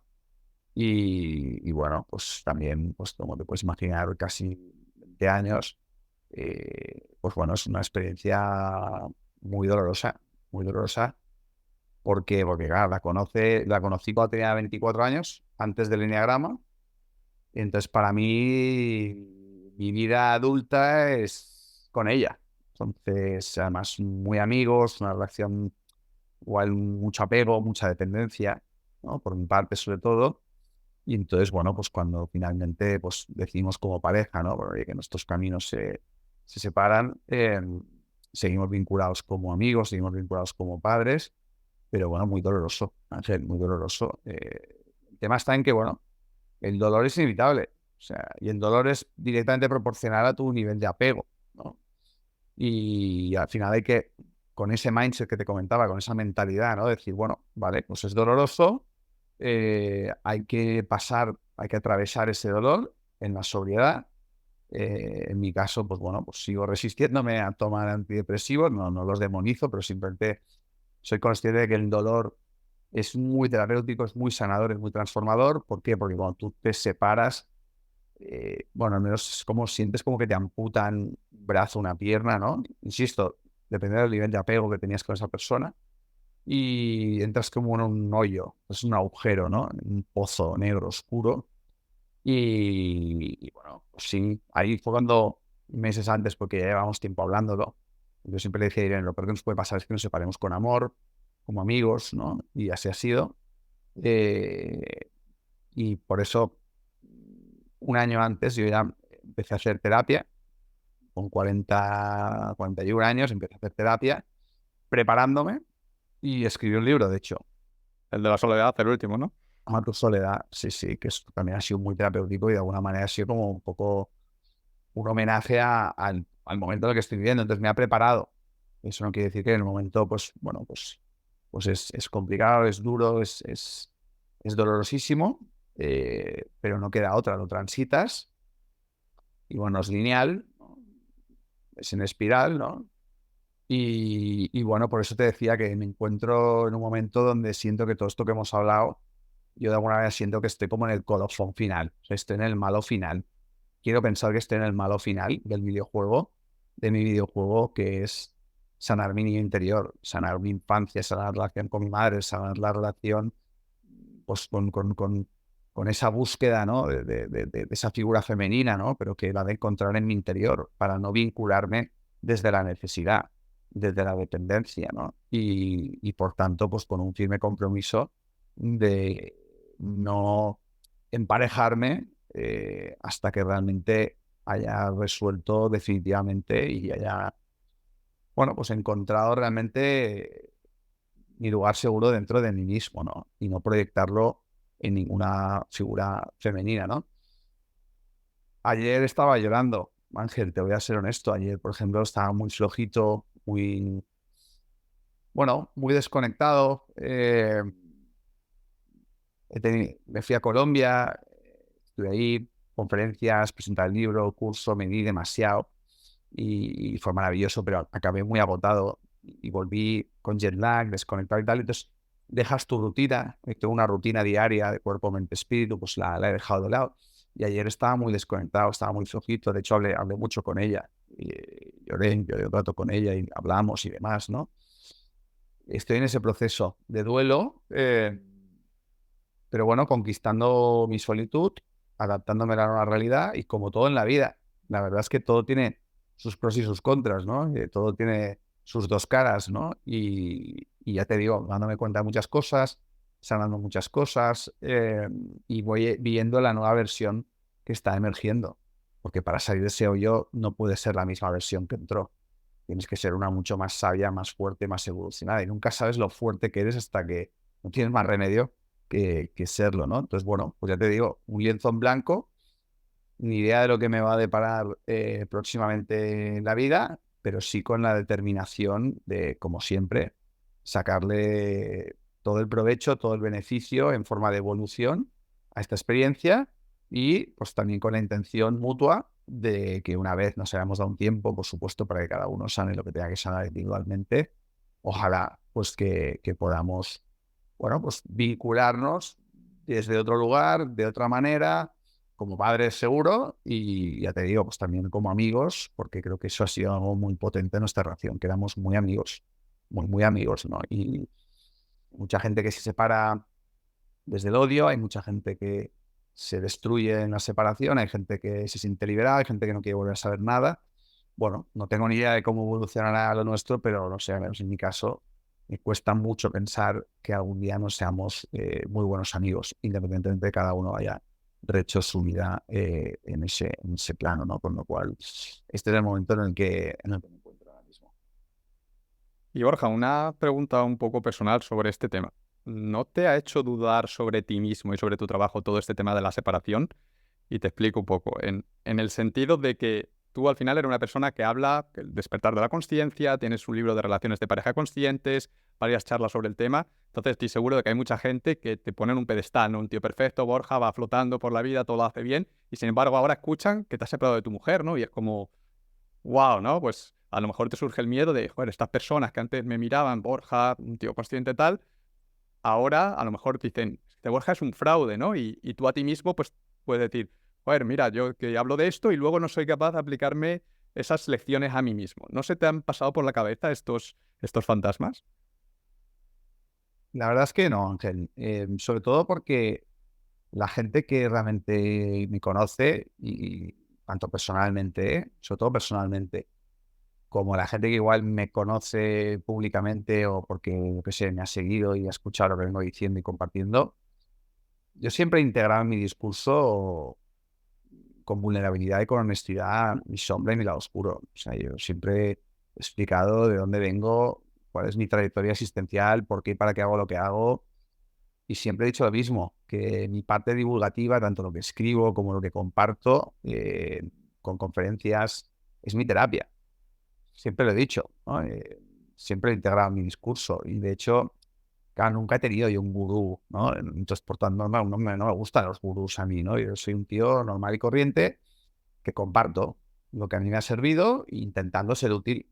Y lo que hago es reciclar mi dolor, convertir mi mierda en abono para crecer y cada vez que siento que algo, pues, oye, lo he interiorizado, lo comparto, ¿no? Y de hecho, siempre que estoy preparando algún libro o alguna conferencia o algún curso o cualquier cosa que hago con mi vida, siempre pienso en el Borja de 19 años que estaba ahí suplicándole a ese amigo que soplara con él esa noche fatídica que te he contado y que me hubiera encantado saber en aquel momento que ahora sé y que en aquel momento no sabía. Entonces, siempre hablo para esa versión de mí con 19 años. Todo lo que hago es me estoy comunicando con ese chaval de 19 años. Me di cuenta de que al hacerlo así mucha gente le resuena y le llega y le sirve, ¿no? Y por eso sigo haciéndolo, que realmente cantidad de gente pues que me ha dicho, hostia, sigue compartiendo porque a mí me sirve, Borja, ¿no? Y digo, hostia, pues a mí también. Pues qué bien, ¿no? A mí me sirve, a ti te sirve, los dos estamos pues agradecidos y voy a por ello, ¿no? Entonces, claro, yo, por ejemplo, publiqué un libro sobre pareja, que, ojo, el título. El título se llamaba Ni felices ni para siempre, Ángel. Y era un poco, el objetivo del libro era cuestionar el molde de pareja convencional, que es algo que yo he hecho estando con ella y que hemos pues, explorado formas alternativas basadas en nuestra singularidad, ¿no? Pero en ningún momento, y aparte en el prólogo del libro hablaba de toda mi trayectoria y la primera frase del libro digo, por favor, o sea, no soy ningún ejemplo de nada, pregúntale a mi mujer, ¿sabes? Siempre la he tenido muy en cuenta, ¿no? Y de hecho considero, oye, pues haber estado 19 años, casi 19 años en pareja y sobre todo, para mí, mucha gente lo vincula con un fracaso, ¿no? Pero nuevamente, yo me remito a charlas que he hecho sobre la pareja y antes de separarme, muchos años antes, tengo sobre todo una charla que me gusta mucho y se llama La pareja consciente, que hablo de que separarse no es ningún fracaso. Para mí, el fracaso es quedarse en una pareja amargado de por vida o separarse destruyéndose, ¿no? Que son dos modelos bastante habituales. Nada es para siempre, la vida se rige por la impermanencia. Entonces, bueno, hay gente que tiene la capacidad de estar toda la vida juntos y qué bonito, pero siempre y cuando sean felices, ¿no? Esto no va de aguantar. Luego habría que analizar las motivaciones que llevan a dos personas a juntarse y a mantenerse en esa relación, que son cosas que yo ahora estoy explorando desde fuera, porque desde dentro, por disonancia cognitiva, a veces te autoconvences, ¿no? De que ya no, estoy muy bien aquí, pero luego cuando estás fuera lo ves con perspectiva y dices, ya no, había mucho autoengaño, muchos mecanismos, mucho apego, mucha dependencia, ¿no? Suele haber en este tipo de vínculos, ¿no? Evidentemente, esto es como un poco como yo lo siento, como yo lo vivo, son mis motivaciones, yo sé desde dónde hago las cosas. Lo que yo no puedo controlar es la percepción que se tenga desde fuera y ahí, pues bueno, cuando uno tiene una parte pública, mi experiencia es que hay una parte de la gente que está buscando siempre pues la manera de juzgarte. ¿Y cómo voy a no aceptar eso si yo he sido el gran juez? O sea, yo en mi juventud, madre mía, lo que he juzgado yo a los demás y a la sociedad, entonces de alguna manera, pues yo qué sé, igual es el karma que yo mismo sembré. Entonces, claro que sí, siempre tienes una parte de hate.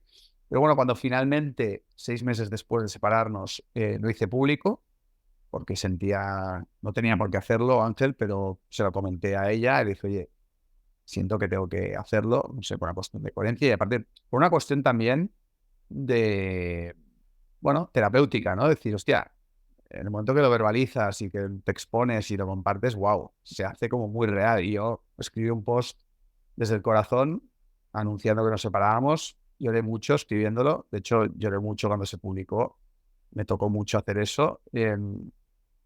Y la verdad que el feedback que recibí pues, fue muy bonito, porque al final, oye tú, yo soy un ser humano.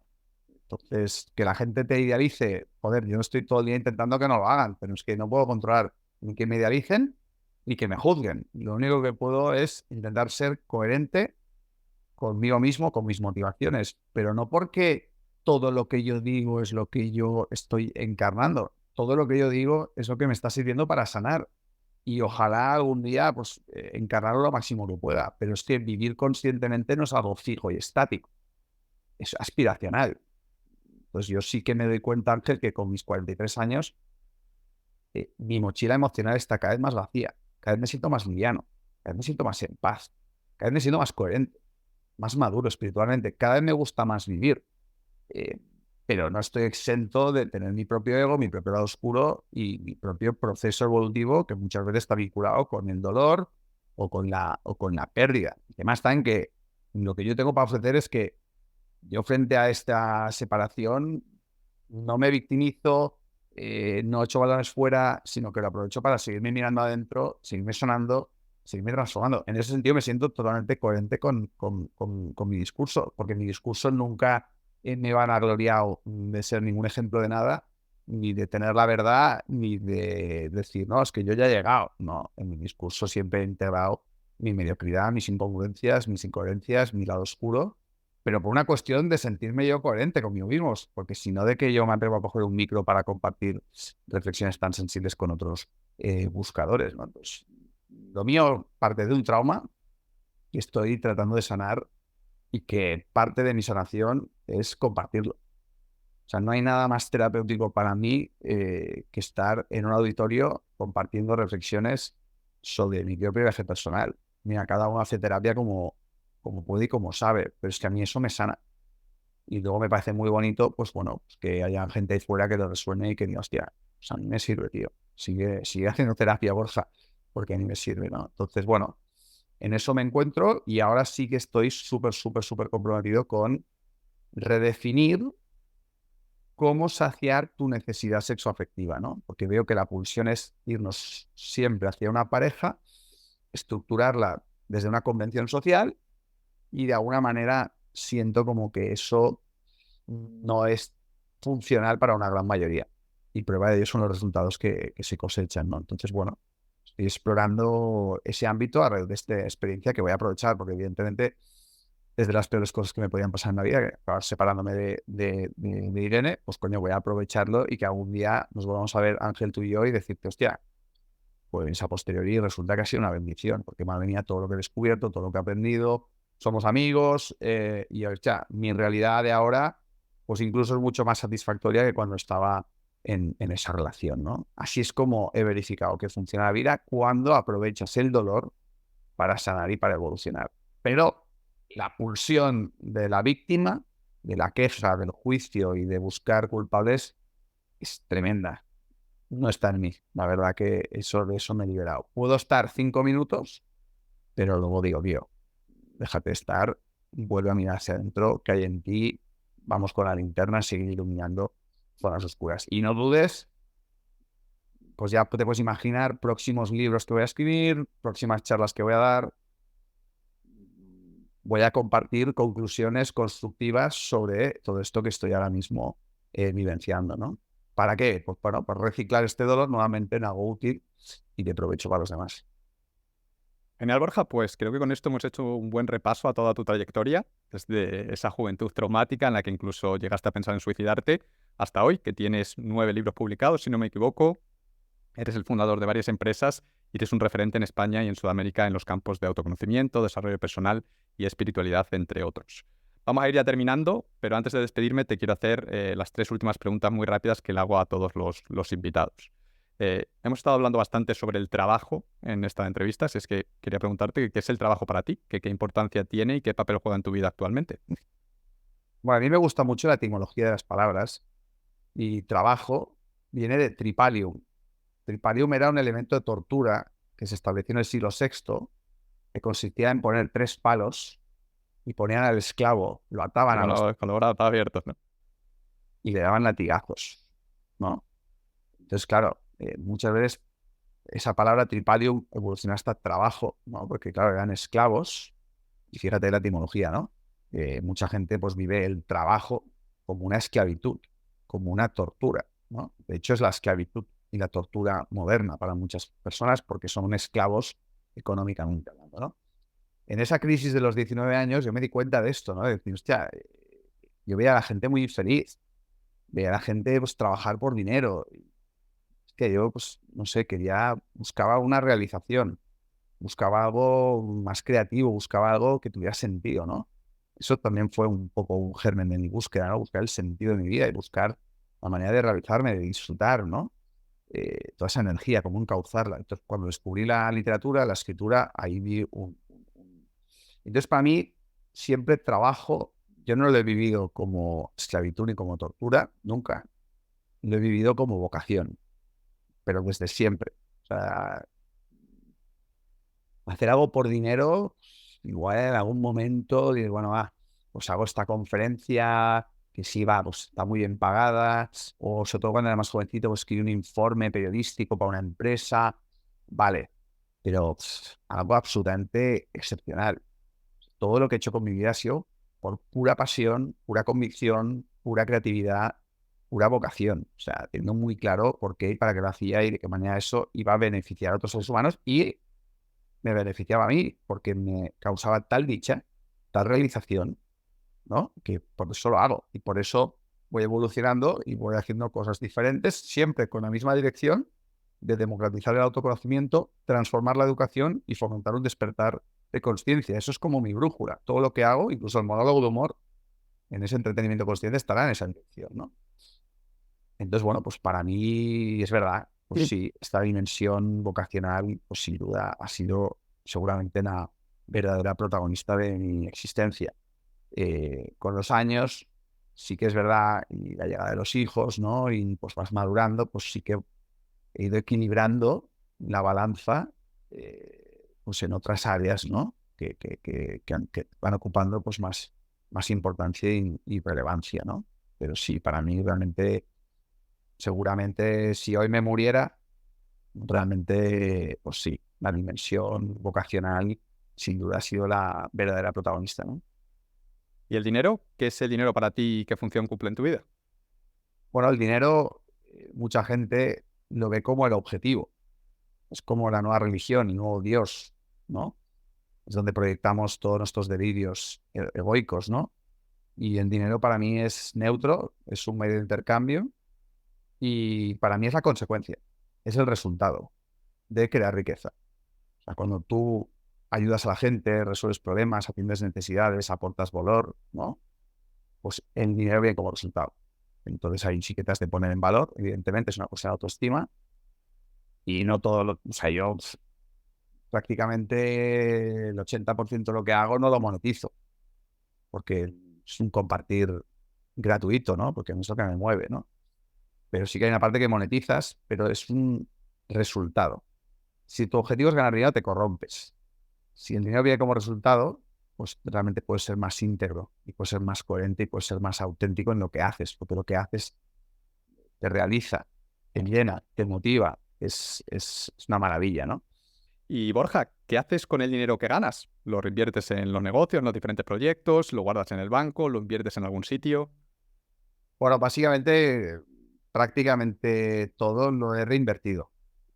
O sea, para montar todos los proyectos que he montado, ha sido en gran parte autofinanciados de mi bolsillo. Entonces, eso ha sido lo que me ha movido en mi vida, ¿no? Es decir, cuando te vuelves empresario, es que la empresa es el gran vehículo, ¿no? Pues para poder ampliar o magnificar lo que estás haciendo. Entonces, ahí claro, contratas personas, inviertes, ¿no? Entonces, bueno, es un proceso, ¿no? Y es máximo riesgo, ¿no? Sí que en el proceso, pues sí que en algún momento dado, por ejemplo, a principios del 18, pues compré unos cuantos bitcoins, algunos de ellos los conservo, con otros pues en su día los vendí y junto con mi exmujer pues compramos una casa que compartimos, sobre todo durante la pandemia, ¿no? Pues sentimos que de alguna manera queríamos tener como un refugio por si todo se iba a la mierda, ¿no? Y que fuera como nuestro patrimonio familiar y de hecho lo seguimos conservando porque de alguna manera un poco utópica, pues aspiramos de alguna manera a compartir algunos momentos de familia en ese lugar. Y luego, bueno, pues sí, también he hecho algún otro tipo de inversiones, pero prácticamente todo lo he reinvertido en los proyectos y en las empresas, que es lo que a mí me ha motivado, ¿no? En los últimos años, sobre todo a raíz de la creación de Utopica Labs, que es un poco como decía, este hub de educación consciente, esta comunidad inversora, emprendedora, este Conscious Venture Builder, ahí sí que ya han empezado a entrar inversores privados, business angels, ahora están entrando algún venture capital, algún fondo, ¿no? Porque nos estamos consolidando como, bueno, pues como un hub de educación consciente donde todo el capital que entra, toda la inversión que entra, se traduce en, pues eso, democratizar el autoconocimiento, transformar la educación, fomentar un despertar de conciencia. Es una herramienta muy singular dentro de este ecosistema. No hay nada parecido, ¿no? Porque ahí está Terra, la escuela consciente, está Cuestiona, la universidad. También hemos creado la Fundación Utópica, que está, pues, que ha absorbido la academia, con lo cual ahí está un poco toda la foto del ecosistema que hemos creado en 18 años y que ahora se están vinculando socios, inversores, emprendedores, ¿no? Entonces la bola de nieve está siendo cada vez más grande y entonces un poco, pues yo ahí ya como socio líder, ¿no? Un poco de la visión, pues estoy ahí súper metido. ¿En qué me gasto el dinero? Bueno, pues sinceramente el dinero me lo gasto en la familia. O sea, realmente yo soy bastante austero. Yo el dinero pues me lo he gastado en libros, en comer muy sano. Por ejemplo, no cocino y pues un proyecto que me encanta, que pues una cocinera que me hace pues, comida vegana y me lo manda a casa cada semana y luego pues me cuido. Me gusta también, pues sí que a veces me gustan mucho los suplementos, eh, me motiva mucho la longevidad, me cuido mucho, ¿no? Lo que puedo, con excepciones, evidentemente. Pero es que no, pues eso, me lo gasto en las necesidades que tienen mi familia. eh, por mí mismo no, la verdad es que yo creo que cuando estás tan motivado creando y te sientes tan realizado, no sé, no, a mí no me motiva tanto el consumir, me motiva mucho el crear y el generar, ¿no? Y ahora, por ejemplo, que he vuelto un poco a la soltería y que, bueno, estoy en mi solitud y demás, lo veo con más claridad, es que soy bastante espartano, austero, entonces afortunadamente necesito muy poco. Eh, pero ya te digo, sí que pues, mis hijos, sí que es verdad que es un gran cambio, ¿no? La familia y demás, eso sí que consume recursos, evidentemente, ¿no? Borja, te he preguntado por el trabajo, te he preguntado por el dinero y ahora tengo que preguntarte por el éxito. ¿Qué es el éxito para ti? ¿Qué significa para ti tener éxito en la vida? Para mí, el éxito es ser honesto contigo mismo, con tus propias motivaciones, en la medida posible ser íntegro con esas motivaciones, ser coherente con esas motivaciones que solo tú conoces y ser auténtico. Ser auténtico es decir, permitir que esas pulsiones en forma de intuición se materialicen, se manifiesten, ¿no? Entonces yo soy tremendamente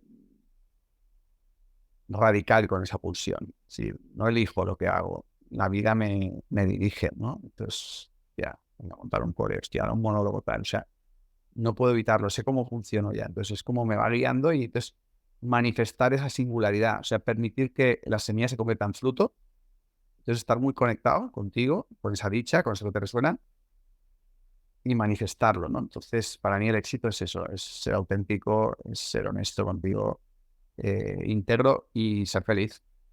Ser feliz porque en muchos momentos, independientemente del camino que sigas, el ego vuelve a corromperlo todo, vuelve a boicotearte, vuelves a perturbarte, entonces no tiene sentido si no estás en disfrute, ¿no? Entonces ahí tienes que pararte, reflexionar, cuestionarte y para mí el camino es eso, ser auténtico y feliz, ¿no? Y luego, bueno, pues sobre todo que lo que hagas con tu vida sea un reflejo de quién verdaderamente eres y que eso que haces con tu vida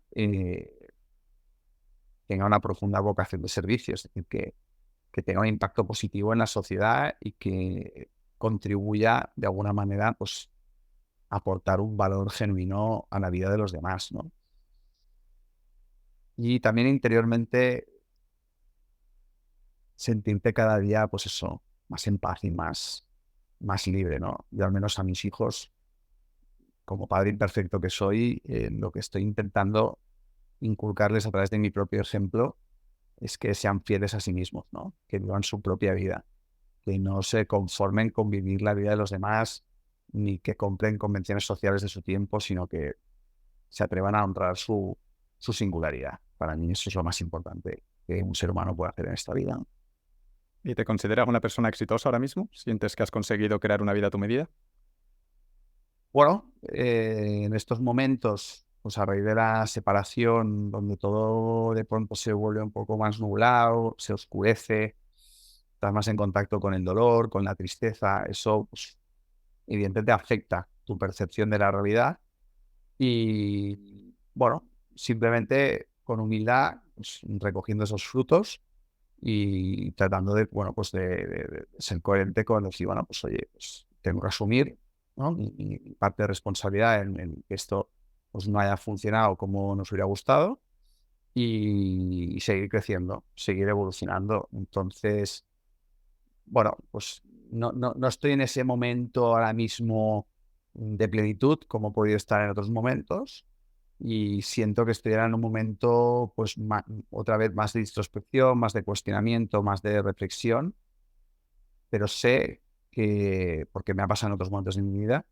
que volveré a ese estado de plenitud, pero para volver a ese estado de plenitud no puedo volver desde la vieja versión que me ha llevado a este momento, sino que tengo que evolucionar, estoy evolucionando, ¿no?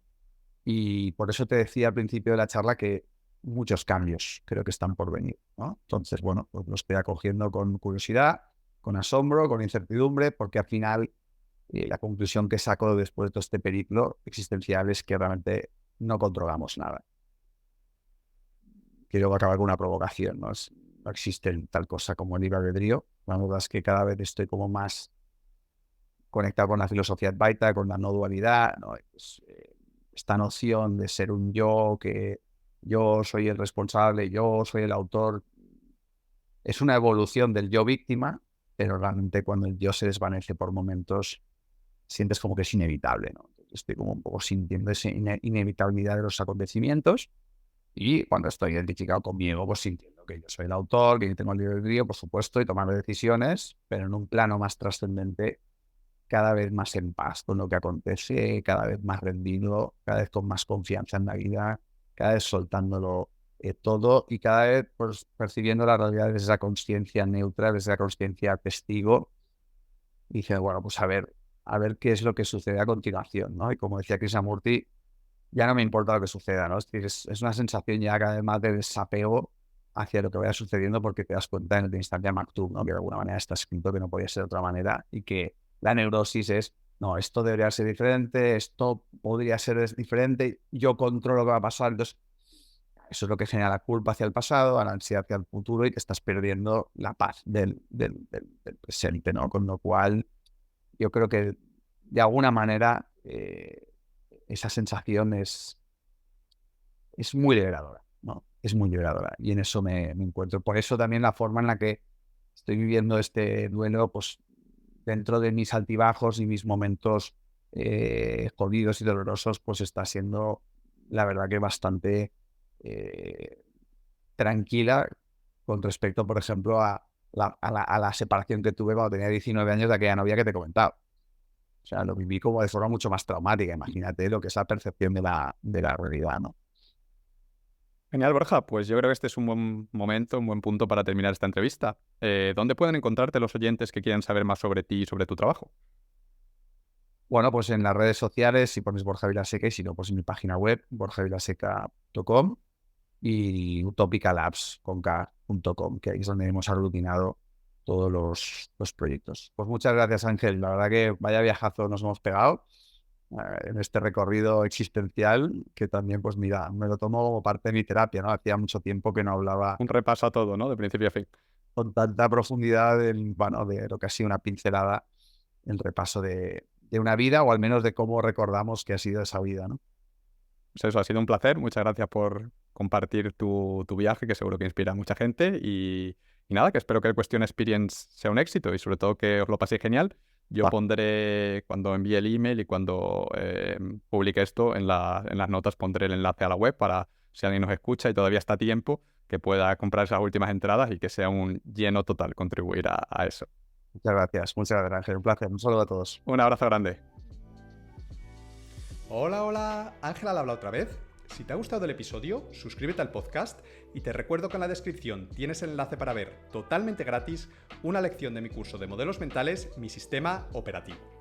Un abrazo muy grande, recuerda siempre que la vida es una gran aventura llena de posibilidades, y nos vemos en el próximo episodio.